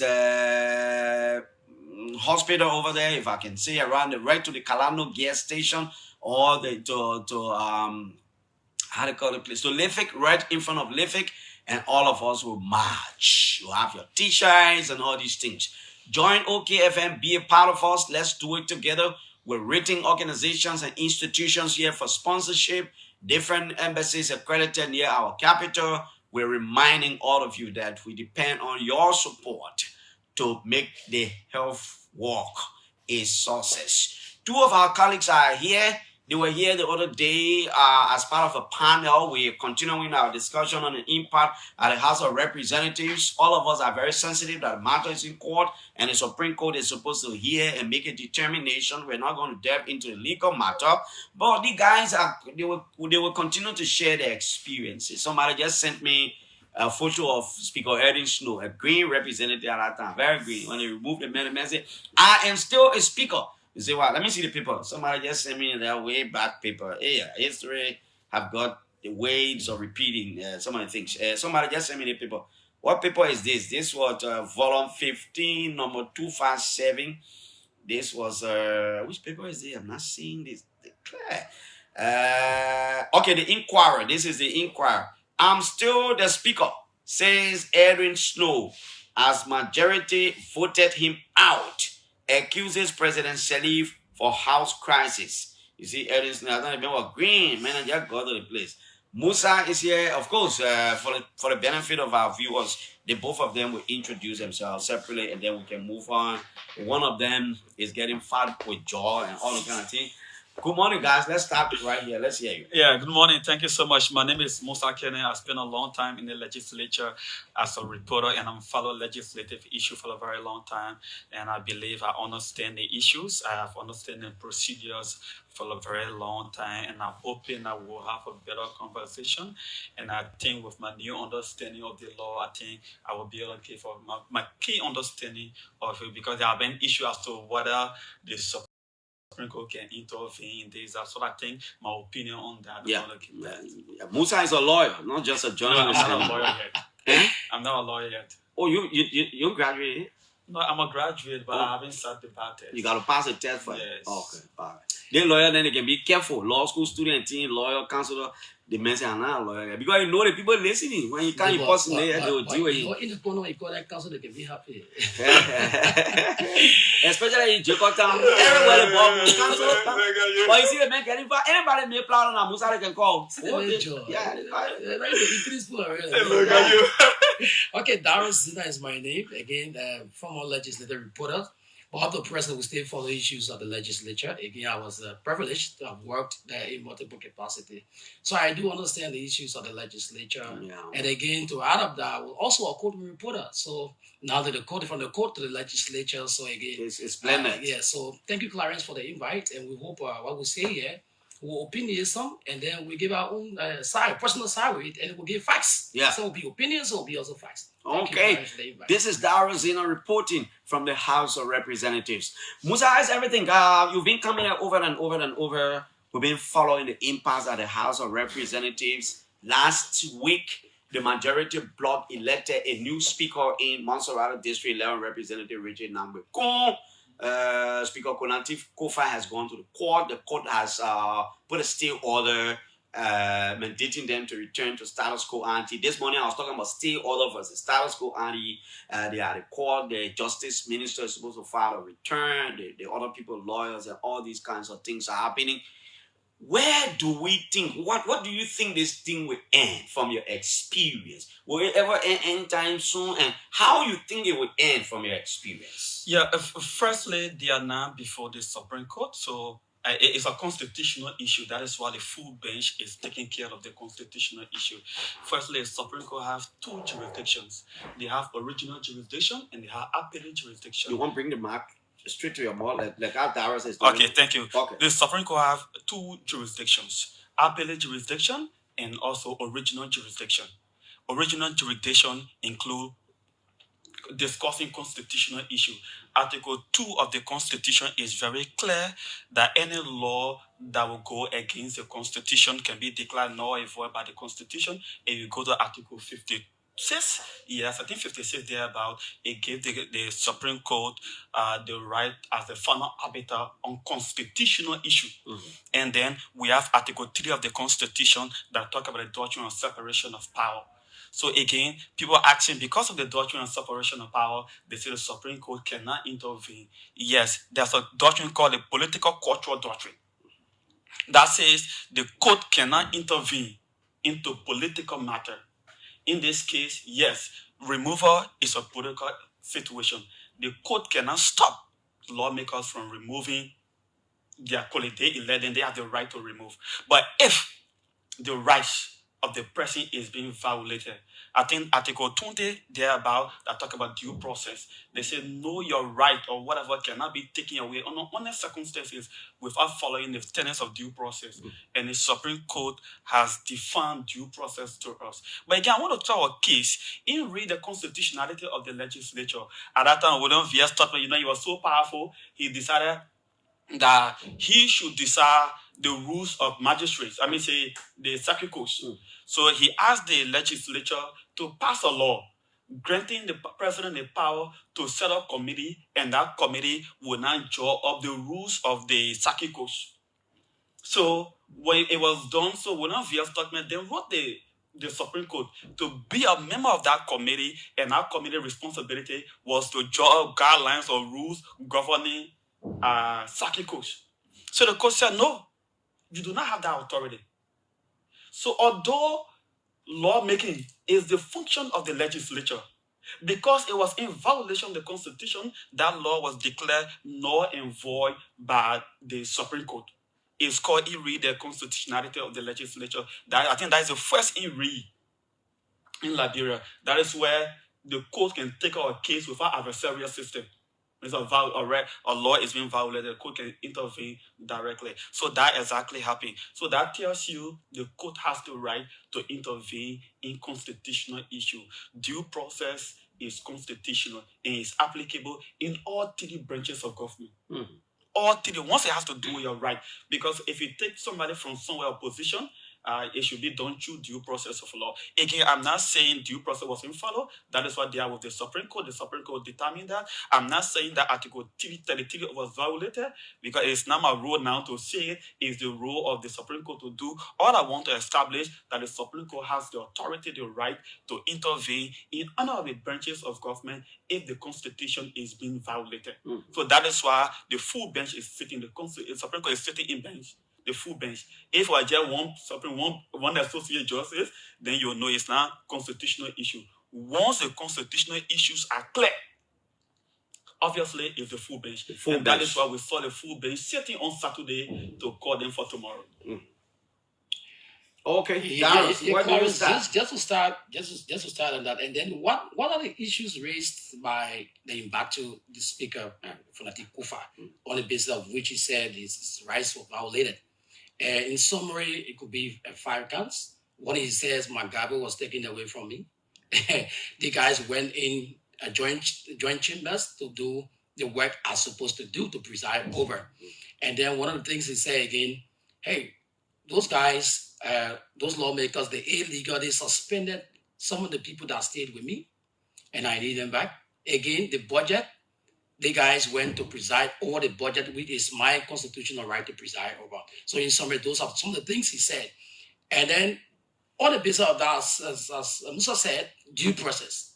Due process is, we also been arguing, Mangarisa argued that in the Supreme Court cannot interfere in legislative matter.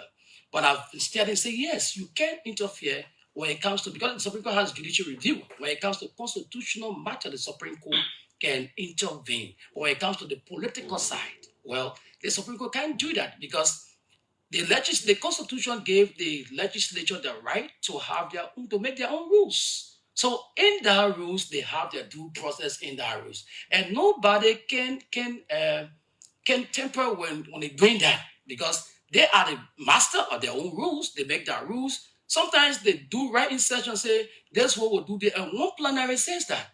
Even if it's not in the book, they make their rules right there. That's why they are master of their rule rules. Is a statute. Yes. The same way you have other statute, the rules of the legislature Really? is a statute. Yeah. Yes, Yeah. it's a statute of the law. So because it's a statute, it's also a law, and it should be adhered to. Any violation thereof is a violation of the law.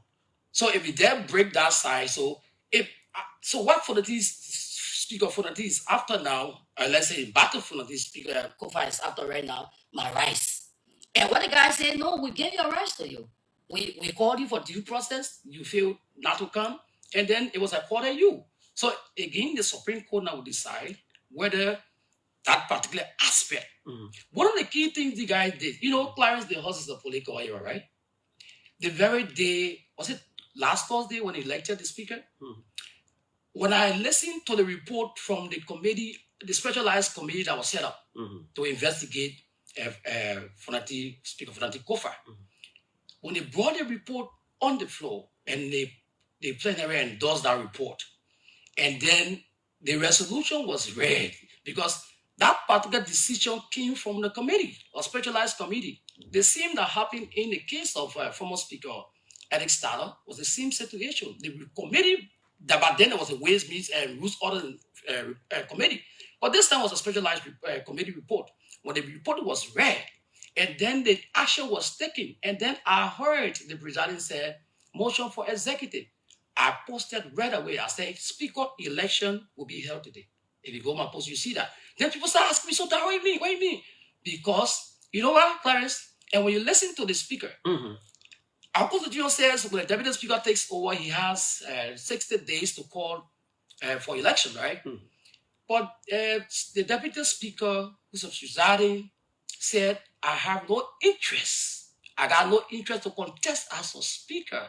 As such, even though I have the right to stay there for 60 days, saying I have no interest, it's open. The moment he said it's open, I posted straight. And when they went in the executive, I posted that. I said they're going to have election. You know why? Because any attempt for them to have postponed the election, somebody would have filed a writ of prohibition against that election. So they went straight ahead to do everything 6G or 8G, right there they did it when they came out, and then somebody said, Darius, you're right. Now, Musa, by precedent and by experience, you've covered that place. You think the election of I know they're going to the court. That one right there. But I'm talking about the political aspect. You think the election of Richard Kung will hold? And secondly, what is due process? Due process is supposed to be the process that hears before he condemns. Funanti was never around anywhere. He did not face his accuser, even though they set up committee, but they're in conflict.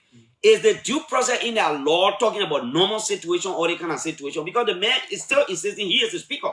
He presiding on that side, even though he does not have a quorum. But you presiding, but you say you are calling it due process. The man said, come to me. You say you can't go. The man said, Marcel, I'm not coming. Where is the due process? So firstly, the procedure of removing a speaker is this way. You have your concern that you want to remove a speaker. You get a resolution. You have your complaint. Is presented to the plenary where the speaker presides. Everybody there. The speaker will now recuse himself. The deputy speaker will preside. The committee will be set up to investigate, gives him due process. After that, he's still a member of that board. He's sitting there. Everything is happening. After that, the committee will give a report. The committee report, the same way they did it. The only difference is that they didn't present it to him or that. But that was not done in this case. In this case. So the issue I'm raising is that, the framers of the Constitution, the framers' intent, they didn't have any intention that maybe when people remove the speaker, they will go different place and leave the main chamber. So that was not envisaged by the framers of our Constitution. So what the guys are doing is new thing that came out just around 2005 during the snow situation. I think according to people, I didn't know much about the George Cocos situation. They say the whole issue of removal speaker and going against their own rules started during the NTLA time, the rebel faction, and then it moved into the democratic system, Edwin Snow time, and then moved into Eddie Stallo time. So that has been a situation. So in my opinion, and what I've seen, the procedures were not followed rightly. The procedure were not followed because of that, there are issues. And for me, I've always said to people, I do not have any problem with you wanting to remove your speaker. I said that during Eddie Stallo time. All I'm concerned about, the adherence to the rule of law. That's my concern. Whether you moon now, you are not moon then. One message my fool. So I don't have a problem. But if the procedure is not followed, then we have a trouble. Because we are lawmakers. And people want to say it's a political place. We are guided by law.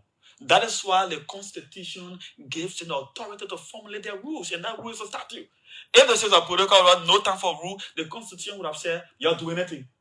But they say everything we do, we should be guided by law. So I was saying to somebody, I said, due process is not only this person. If it's still the precedent that people are talking, say there can be default judgment in due process. I think you've seen this a political situation. There were default judgment. The man refused to appear. The court say anything that has to do with taking away somebody's right, you should make effort. Assuming the person is saying no, the person is not coming, show a series of communications. Assuming you have the authority and you want to take away my rights, you want to do this, you should exert more effort to get me over. That is why if you go to court, they will not just accept due process. They will serve you the first time, you come, they serve you again, you come, they serve you again. The court will exert effort that maybe you receive your rate. You will receive it, you sign it, yeah, and then receive it. Maybe you say you're not count today. We'll get in different time. They will not just say maybe you're not count today. They go straight due process. I mean, say default judgment. That's not how it works. Yeah, I want to differ with my colleague when it comes to due process wasn't accorded. There is, I've argued, there is no one article in the Constitution that talks about due process, that explains a due process by which a speaker can be removed. The Article 49 tells you for a cause, a resolution of 2/3 for a cause. The very Constitution has given the rights, the power to the legislature to establish rules. Now, Musa is saying in a way that, it's on a soft note, the speaker, there's no recuser. The word recuser is voluntary, as resignation is voluntary. Now, let me read for it now. The House of Representatives shall elect once every 6 years a speaker who shall be the presiding officer of that body, a deputy speaker, and such other officers as shall ensure the proper functioning of the House. The speaker, the deputy speaker, and other officials so elected may be removed from office for cause by resolution of a two-thirds majority of the members of the House. Thank you. So their very rules also call for due process. That's why I earlier told you they've established a specialized committee.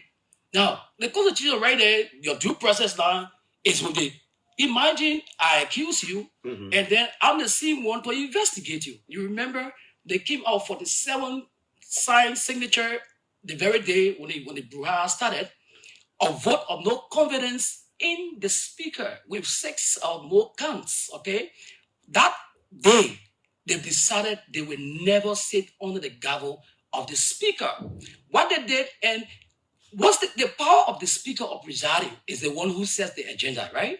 So politically, Clarence, I can be the one setting the agenda to have the agenda set up because it's my power. Then I have something against me and put it on the agenda. But they say somebody, but I was concerned about that. But somebody told me, but somebody can raise a motion to get it included. Then it happened. Let me get the case of Eric Stahler. It happened. The case of Eric Stahler, when Eric Stahler was presiding, when his situation started, when that indictment against him on the silver money situation, Eric Stahler was presiding. Nukwe, now Senator Nukwe, didn't go session for almost 2 years. It was the very day he went session. And then on the agenda, they had a case in the head, they had the issues, and then they raised it. When they raised, somebody said, Honorable Speaker, to add on the agenda AOB, will you please put your indictment that is facing you on the agenda for it to be discussed? The cyber money. Yeah, cyber money situation. And Speaker Tyler then said, noted. The second pressing, noted. And then that very day after discussion, Speaker, before discussion, you go wake up. He said, Mr. Speaker, we tell you to put that particular thing on the agenda. You are a subject of a major indictment. So you must see reason to recuse yourself. He said, noted. That very day, there was no session. They disturbed, and the next day, they didn't sit under the gavel of Eric Stahler anymore until he was removed, after he recused himself as speaker and subsequently removed. So it's not something easy for a speaker, the man who presides. I got something against me. It's easier said than done, but it has never happened. I want somebody to tell me why it hasn't happened. Okay, so the Eric Stahler scenario, the guys did not present the situation. He did not put it on the agenda. So when did they call for recusal now? After they right there, the very day they asked him to recuse himself. That's when. Did he not grant Did he not grant that recusal? No. He said it's voluntary. I can recuse myself. So it was not on his agenda until the editor was removed. He didn't. But in this case, I think Fonanti is saying, when you come before me and you bring your issue, I will call on the phone. All right, let's listen to Musa. Firstly, I want to start with the issue. The due process issue before I go to what you were saying. The Supreme Court has defined what is due process, and that's their authority. And he just outlined them the Supreme Court definition. You should face your accuser. You know exactly why you are being charged. For example, the complaint comes against you. You face your accuser. You get right to counsel. You all know your rights. It's clearly stated. So the Constitution can say due process. But it's the Supreme Court that can explain what is due process. So it's clear, it's explained, everybody know what is it. So the Constitution will just say, get a mere due process. Supreme Court rule is to define what is due process. They've done it. So there's no argument about due process. And due process is applicable in the 3 branches of government. There's no argument about that. That is settled by the Supreme Court. Let's go now to the issue. You know, the issue of Eric Stahler. On that day, the guys raised a motion that I was there, not in my absence, that the speaker recusal business should be part of it. So the speaker said it was noted. So they went along with the agenda. And so after the agenda, there was time for AOB. So Nukwe raised it. That's the time Nukwe raised it. Nukwe said, Mr. Speaker, you are subject of an indictment and you should recuse yourself. Yes, that was it. Eric Stahler didn't recuse himself because according to him, they never had a number for him to recuse himself. If you get a tutor, then you bring it, I will recuse myself. In this case, you have a tutor. You say you have a right, Clarence? And now what they say, you have the tutor. You only have a tutor. If the speaker cannot refuse to include it on the agenda, if he cannot do it on the main agenda, by motion on the floor before adoption, you can include it and then you go through the process. The idea is we are not testing the law in Liberia. If this is the law, Test the law, then everybody see the person refusal to act. If you are to bring it and then the man recuse himself, get a number, get a truth there, go to session, pull it in an agenda, you see whether it will not be acted upon. But Musa Clarence, as I said, So, the so one recuser, let me Musa finish. coming, Let me the wait now. one recuser Let me is finish. not, let me just finish. Wait now. No, let me finish. No, to tell. Refuser can- The let me correction finish. is recuser is not bad to tell. To Listen tell to- does not recuse. Listen to me. Listen to me. Listen to me. If you have the majority, the law says you have to try to remove the speaker to give him due process. As the speaker, you have the number is presented. He's subject to an investigation. You cannot be presiding when the investigation is ongoing. The deputy speaker will preside, and then you will be investigated. You'll be given due process because it's your colleagues who elected you. They can take a step aside. Sometimes it can be voluntary. Sometimes it can be recusal. It cannot be voluntary. Or sometimes it's voluntary, yes, but sometimes it is not. As anybody, it is not. You can be forced to recuse yourself in a situation like this. So in that case, you go aside, the process go ahead, you face your accuser, you have a right to a counsel, Okay. and then you go Musa, through let's the move process. on. So, politically, I mean, legally, the Supreme Court has placed a stay order calling them to return to status quo ante. Do you think the people will go to section tomorrow? I'm talking about the majority bloc. From your experience and all the things that are being happening. Right now, they will go for session, but it will still be their extra session. They are determined not to sit under the gavel of speaker. They will still go to their own Kufa. place. Because right now, Kufa is still the speaker, but going to status quo ante. Kufa is still. It mean whatever decision they took on Thursday is hanking. Yeah, until the Supreme Court can go. Supreme Court will go Tuesday. They will look at the constitutional issue. I'm concerned about the Supreme Court decision because the Supreme Court decision is critical to our democracy. Whatever they say will shift the mood, the method on how a speaker is removed. Because there has been no test of current situation. Normally, I always have problem with some of the issues. You think the Supreme Court's decision will be anything new other than some of the precedent cases or removals? Yeah, they will go to precedent cases. The Supreme Court has a right to go to precedent cases. They also have the right to alter their own precedents in the past. That's the right. After some time, the Supreme Court can say, yeah, we ruled on this before, but it should be this. They have that right. So again, the Supreme Court cannot intervene into protocol. They will not say, you can move your speaker. Oh, they will not say that. They can say that because that's a right. And will they also be able to say, even though you can move your speaker, but you go back, let the man go back and do it better. The Supreme Court can say no, 1 minute. Because I do it better like hanky. So you do it in line with the law. The Supreme Court can say when the Supreme Court says do it in line with the law, what will be the interpretation? Because your lawyer, you can say what the law does not say, it does not mean. You think the Supreme Court will be clear, for example, to say the removal was not constitutional. So you go back, let Fonanti preside. Whatever case you get, you carry, where Fonanti will be your raising debt. If that's the law, if that's the law, that's exactly what they should do. If there is a procedure, when they say go and do it in line with the law, that would be the process. So again, what is the procedure? Clarence, let me hear that. You know why the court wouldn't say that? Because the very court, the Justice Chamber, lifted the stay order as prayed for the prohibition. You remember Fonanti prayed. Fonanti prayed prohibition where they were. Fonanti went to the court first and say, Honorable Justice in Chambers, my rights has been violated. Those guys going in the joint chambers and having session. The Justice in Chamber declined to adhere to the writ as prayed for, right?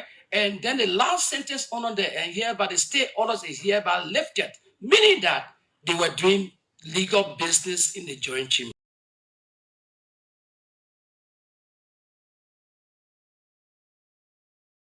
That way interpret that. So I can just speak to that.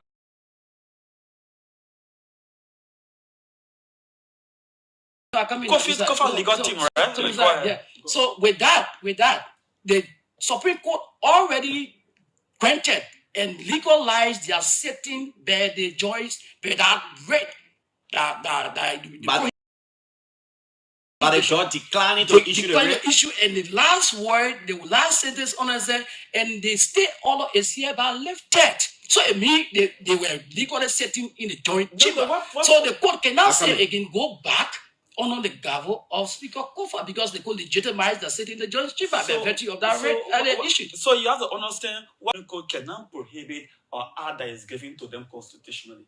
They are sitting in Morovia, they are going. They didn't come to say, for example, go for McDermott, force a public officer to do their job, right? What they write, they're supposed to do as by law. Then you go for that. How will you go to prohibit your colleagues from working? So obviously, when it came out, I told colleagues, people who were around, I said the Supreme Court is not going to do anything with it. You can't do it. All you would have done, the McDermott, the issue right now, you would have gone for McDermott, you raise your constitutional issue, the Supreme Court. Okay, let me ask you the question, Musa. Let me start then, Darrow coming. Yeah.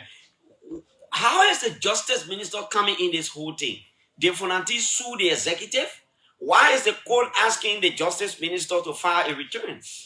Again, in every case, mostly, sometimes I can't speak mostly to the intent of the Supreme Court, but I'm sure probably it is because those guys are officials of government. They work in government, right? They are a representative. Every action of representative government, all of that should be represented by the Justice Ministry. The other one already have a private prosecutor, right? And the other defense, when you go to court, they get public defendant, right? Yeah. Where they defend people. So the court is now giving them a public defender to defend them to avoid delay because they went on Saturday and they said on Tuesday. When will the majority go to have a lawyer? The lawyer will have to read the file, get prepared. They want adequate time to review. That's a delay because this is a constitutional issue. Like what the Supreme Court sat on Saturday. Okay. In my opinion, to give them upward time, to give somebody then a lawyer quick that will represent them file return. Clarissa, I think the Justice Ministry came in on grounds that the EPS officer were taken away from Fonanti on the very day after the election. So, somebody is arguing to that it could be because some officials from the executive appear before the majority. So, I mean, all of us assuming. I'm looking at the security implication. Okay. The very day. Is it true that the security detail of Fonanti was taken away? Because the new speaker elected that day had a very new car. No, but I'm asking, is that true? Yeah. He had, it wasn't true. And in my mind, I wouldn't think the Justice Minister would have issued, and the court would have told them to, the Justice Minister to do that. But the very day, Kun was given an EPS officer as a speaker. Okay, let me put it there. So let me read an excerpt of the final ruling of the Snow case. And let me just read. It says, assuming that the resolution affecting the removal of Honorable Edwin Melvin Snow Jr. as Speaker of the House of Representatives of the 52nd Legislature of the Republic of Liberia, dated 15 January 2007, qualifies as charges against Practitioner Snow, warranting his removal from office as Speaker of the House of Representatives. And we hope that they do not. Was a hearing had? Who testified against Petitioner Snow? Where are the testimonies of the witnesses? Where is the documentary evidence to buttress the allegations contained in the resolution? Where are the meanings of the proceedings evincing that an investigation was held? Assuming also that the meeting of the respondents at the United Conference Center was legitimate and that they had authority to invite Petitioner Snow to appear before them and he refused, was the petitioner removed from office for cause as Rule 42 of the Standing Rules of the House of Representatives of the 52nd Legislature required? Did the respondents prove cause? And here we emphasize the word proof. This is just an essay. Yeah, so that is where due process comes in. Because if you I'm also thinking in the midst of all these essays and all the ruling, how can the Supreme Court, how can the situation remain the way it was that time? That Snow was removed? Yeah, because Snow resigned. Okay. After the action, he resigned because the guy had a number and they were going in session to do the right way. Okay. So because after all these things, the guy still insisted. Yes. They were still having their own section. They were going now to remove him. Right after the Supreme Court decision, Snow resigned. Oh. Yeah, so everything. He was smart. He was smart. But if you this is funny. Like what I say to people, if you're doing the wrong thing, they will follow you. Do you know that Virginia situation? You know there were people there, Snow, Talo and others. You know they were part of that. They didn't want to remove Snow. Yeah, you know they were part of that. When he came, similar situation happened that he was also raising a violation of his right. So my issue of violation of right, you may be happy that it's happening to somebody today, but you don't know your position tomorrow. You say those who did it to Snow, it happened to them also. And Snow was part of those who were doing it to them. So Clarence, so the actual is that is why it's always important to follow the rule of law. Because I'm concerned if we continue with a bad precedent, the person who is running, supporting the bad precedent, similar precedent may come against you tomorrow. Because there are evidence of that happening in this country. I think the court invited the Justice Ministry because the legislature is even to another branch of government, but the Justice Ministry minister will have to go to see what the law is. So Clarence, I think the essence you read in the case of I think there are something points critical. The judge, I think they wrote in asking, right? The proceeding in accordance with the due process. Where is what those document did he go? But most cases and time, Clarence, when that we've been witnessing, right? When a speaker is accused, and when he's served, Eric Stala was served, but he didn't go. When you serve what? Serve, to come for due process. Okay. To go up to the Waste and Means, to the Rules Order Committee for your due process. Your for due process. Yeah. I think it's twofold. When you go, it suggests that. How will you go for it? That's one minute. Do you expect any speaker to go in and honor that kind of constitution? When the speaker say where you're sitting is illegal, the people say will not come in. Like the case of Edwin Snow. Edwin Snow was removed illegally on the 18th of January 2007, and then on the 29th the Supreme Court ruled, and then on the 15th of February he resigned, knowing that Snow knew that they were coming now. Since they had a number, they were coming. He said, no, I got to go. The guy said, okay, we'll do it good. It was only really on that basis, the city, right? So the real argument was, I can't go in that city of Virginia because it's unconstitutional. It's outside Monrovia. And that was the main reason the court said, hey, y'all go back and do it good. So they were coming back in the city. And then after Snow, Snow contemplating also moving from the legislature as a whole, but then he was talked to, and then he came back, and there's no bag. Okay, let me ask two of you, just 1 minute each, then we can open the line. Musa, considering the way everything is, all of us are now in the Supreme Court. The matter is in court. In the worst case, if the Supreme Court were to be clear to say, you know what, you gotta go do it better. Doing it better in this context, meaning if you get any complaint, you go back to your main chambers. The men will preside. You put a complaint on the table. Then you start the due process. You think the majority will agree to that kind of? I think they should agree. Let's test the law.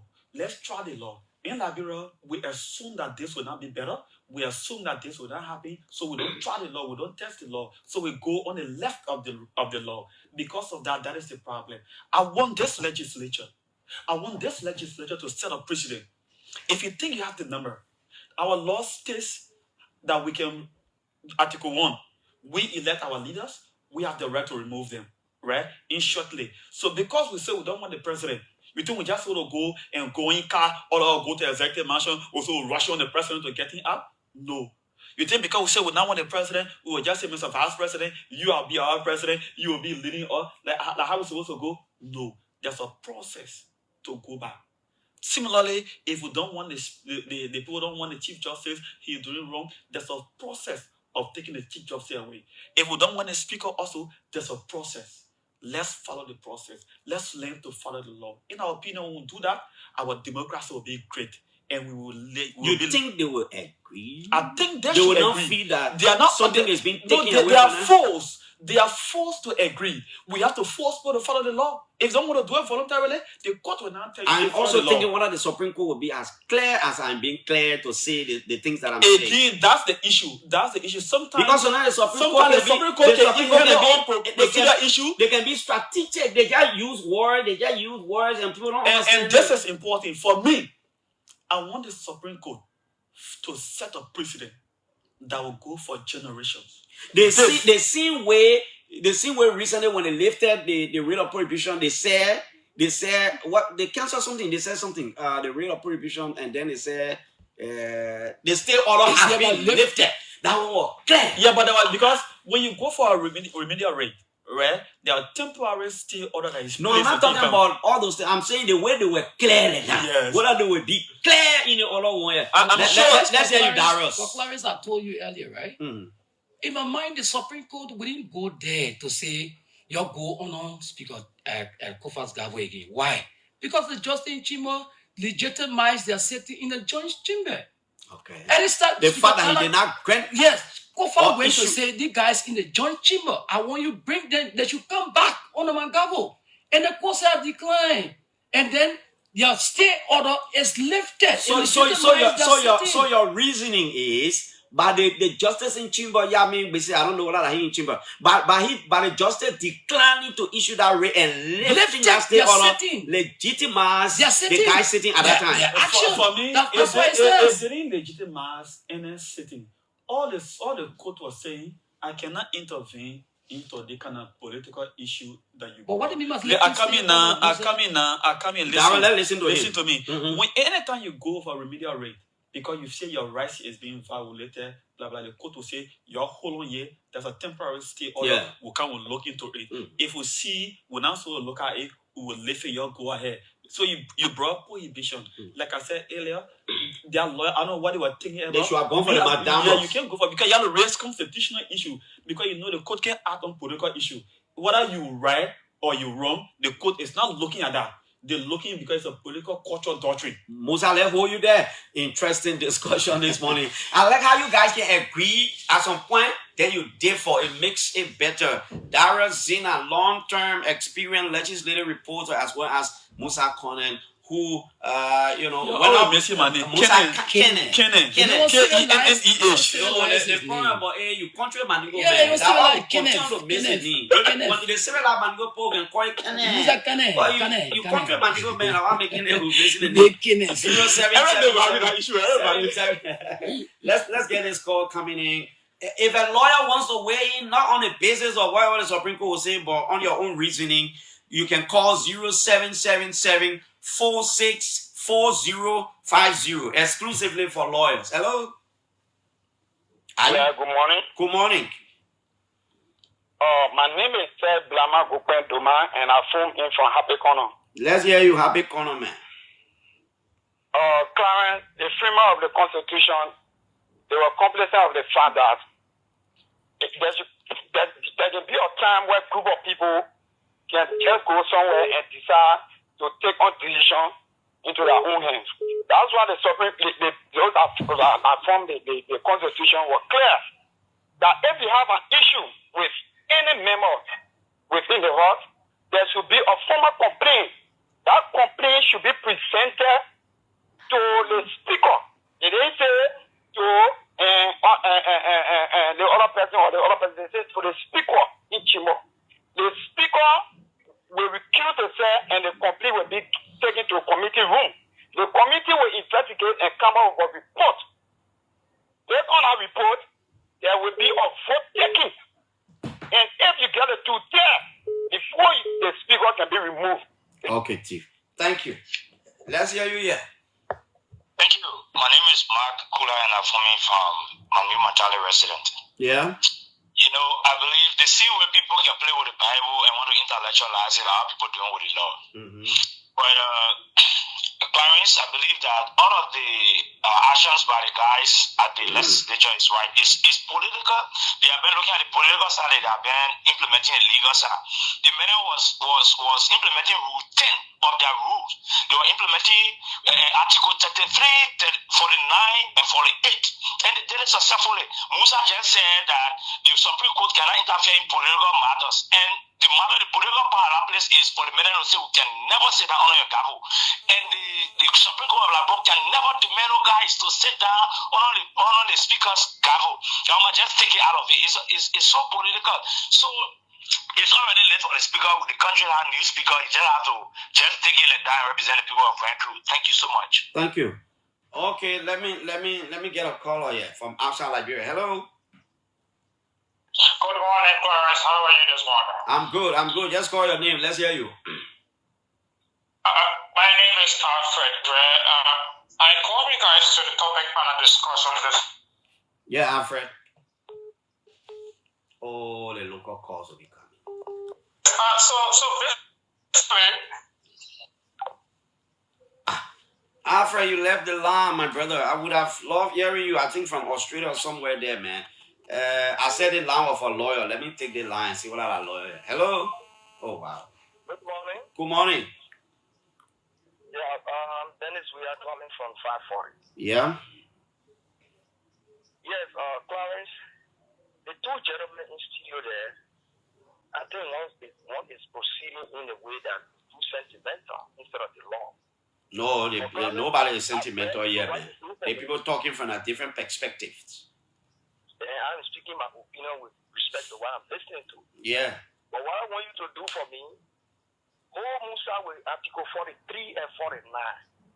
Let Musa know that Article 43 speaks to the process of what we call due process, which is referred to if you are moving an executive. Article 49 got nothing to do with due process, but rather it calls for a resolution. So in Article 43, there's no warning you will hear there called resolution. As well as in Article 49, there's no warning you will see there that calls for due process.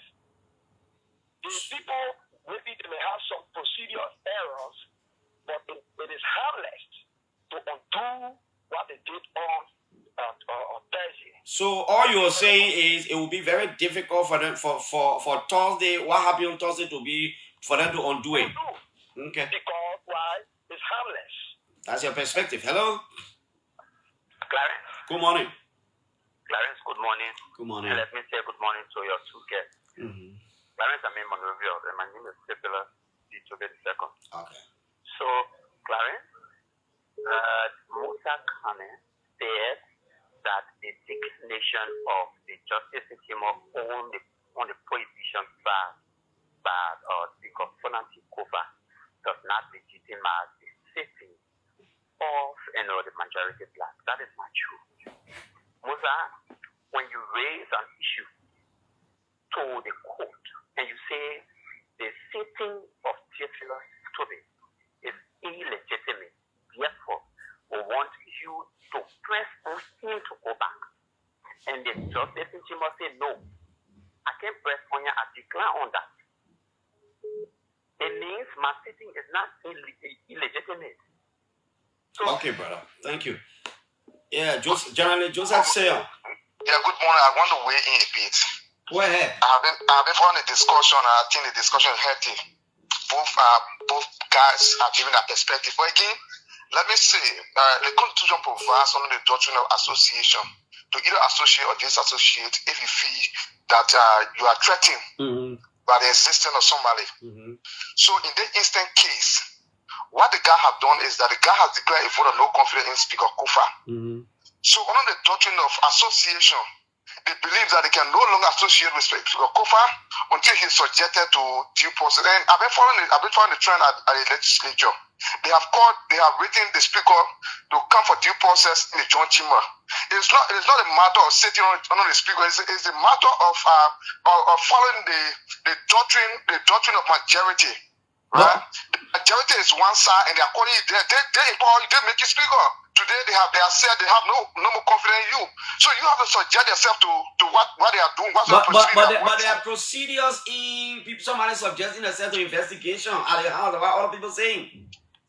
They proceed the power lastly majority, which is the plain of the legislature. Okay, I will take Councillor Alfonso Zion as a final caller, but let me take Chief Moses Colley, who was in the House for 12 years and became chairman on Waste, Means and Finance. Former Representative Colley, let's hear you. Yeah, good morning, Clarence. Good morning to Darius and Musa. Good morning. Well, I got basically to just speak on the issue of what transpired during our administration and not the present issue. I listened to Darius. Darius is a little bit pieces of information, a little bit different from what actually happened. Firstly, for the record, during snow time, the Supreme Court did not rule against our sitting.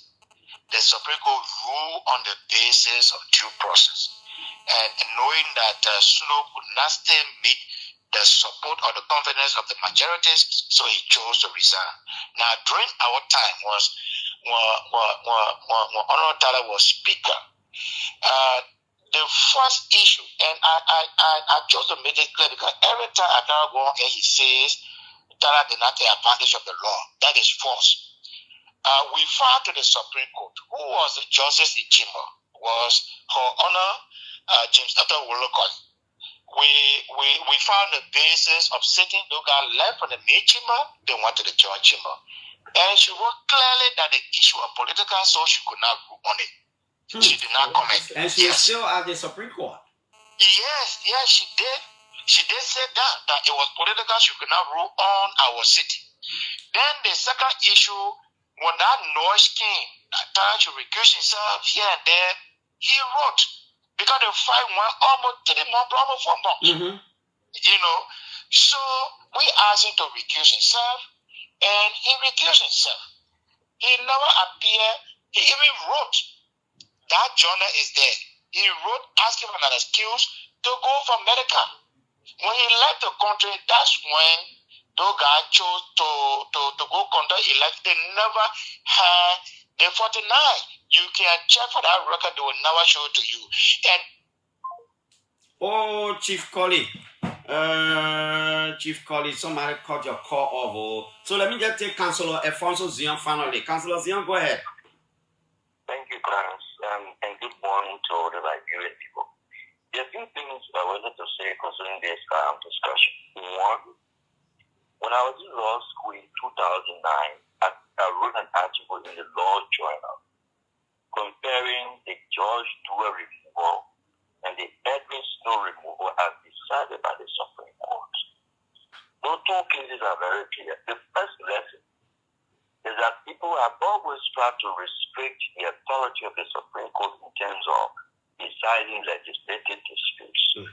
What the court said in that instance is that even though there is a separate branch of government, the attitude, the activities, the rules governing legislative practices are within the confines of the law. And that where there is an issue that rights have been violated, it is upon the authority of the Supreme Court to determine whether there has been a violation of rights and of the Constitution. And then the court can make a finding. So the fact that it's a legislative matter does not necessarily mean that it's political question. The court cannot intervene. So that's the first thing. The second thing is, when you read the George Dewar case, the court established that there was due process. The committee was set up. Investigation was had. Dewar appeared and defended himself with the evidence.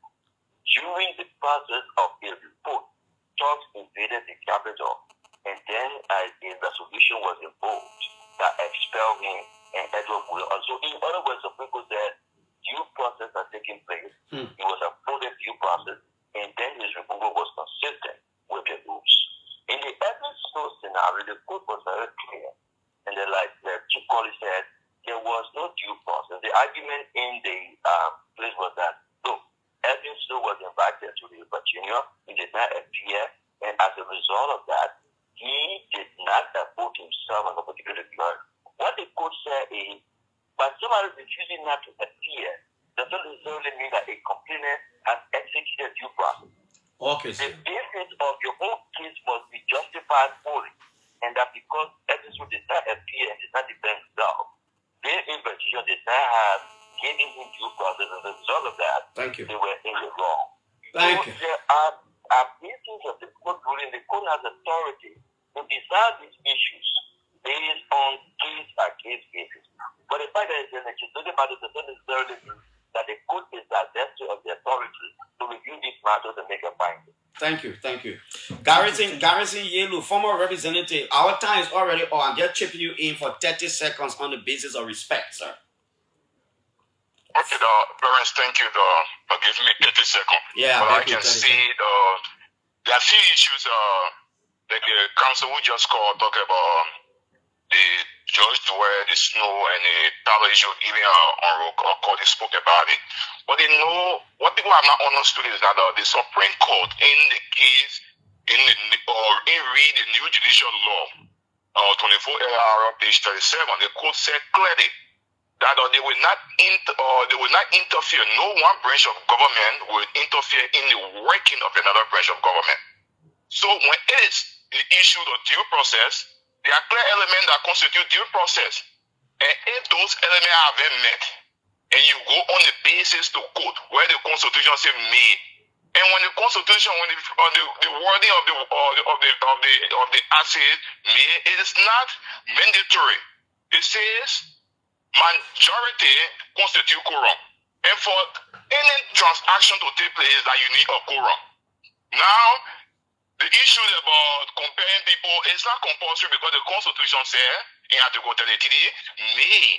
So when the Article 33 may, you cannot force the majority because the Orukoli said when we were supporting Early Starter and we went to court, Councillor Arthur Johnson, representing the majority bloc, said that our chamber was not convenient because the speaker then terrorists, hooligans and tours on the Capitol building. So it was because of that the majority bloc decided to go to the joint chamber because in our chamber it was not. I think I need to find time this week to bring you Councillor now or Anthony? Councillor. So, but you think anything will change the Friday? What happened over there on Thursday? Well, in the minds of those who actually said there was an investigation, the speaker was invited and he refused to exercise his right, and they went ahead. And the court have said in a case where they said in 2004 that there is no law that say because they give you notice of assignment today, they should give it to you 3 times before you say a constitutive process.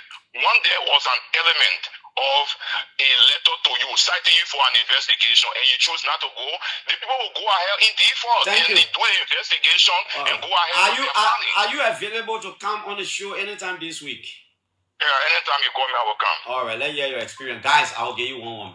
Our news have to come up. Let's hear you quickly. Thank you so much to everybody. I think most of the things I've said have been buttressed by Senior Counsel Zion, Representative Cody. Thank you so much. My point is clear. The adherence to the rule of law is clear. Due process is clear. And if, like I said previously, the Supreme Court has been declining based on the political cultural doctrine, not because they want to legitimize somebody and not legitimize another person. That's not the issue. But if the Supreme Court sees it necessary that constitutional issues and rights have been violated, that's where we are sitting and that's where they will come in. Okay, in coming in, they're not going to go to political issue. They will just say, you violated this law, you do this, go and do it. But I think again, Clarence, the issue of the majority going back on the gavel of Speaker Kofa, for me, I say no. The Supreme Court wouldn't say that because they legitimize their sitting in the joint chambers. It's just on the issue of this return to status quo. Maybe he's asking the speaker elected say, hey, but we don't use that guy until otherwise. So thank you. Thank you. We look up Capitol Hill Tuesday. Let's see what's going to happen. We still bring different presents here, man. It's time for Liberia at 10. My name is Clarence. Bye-bye.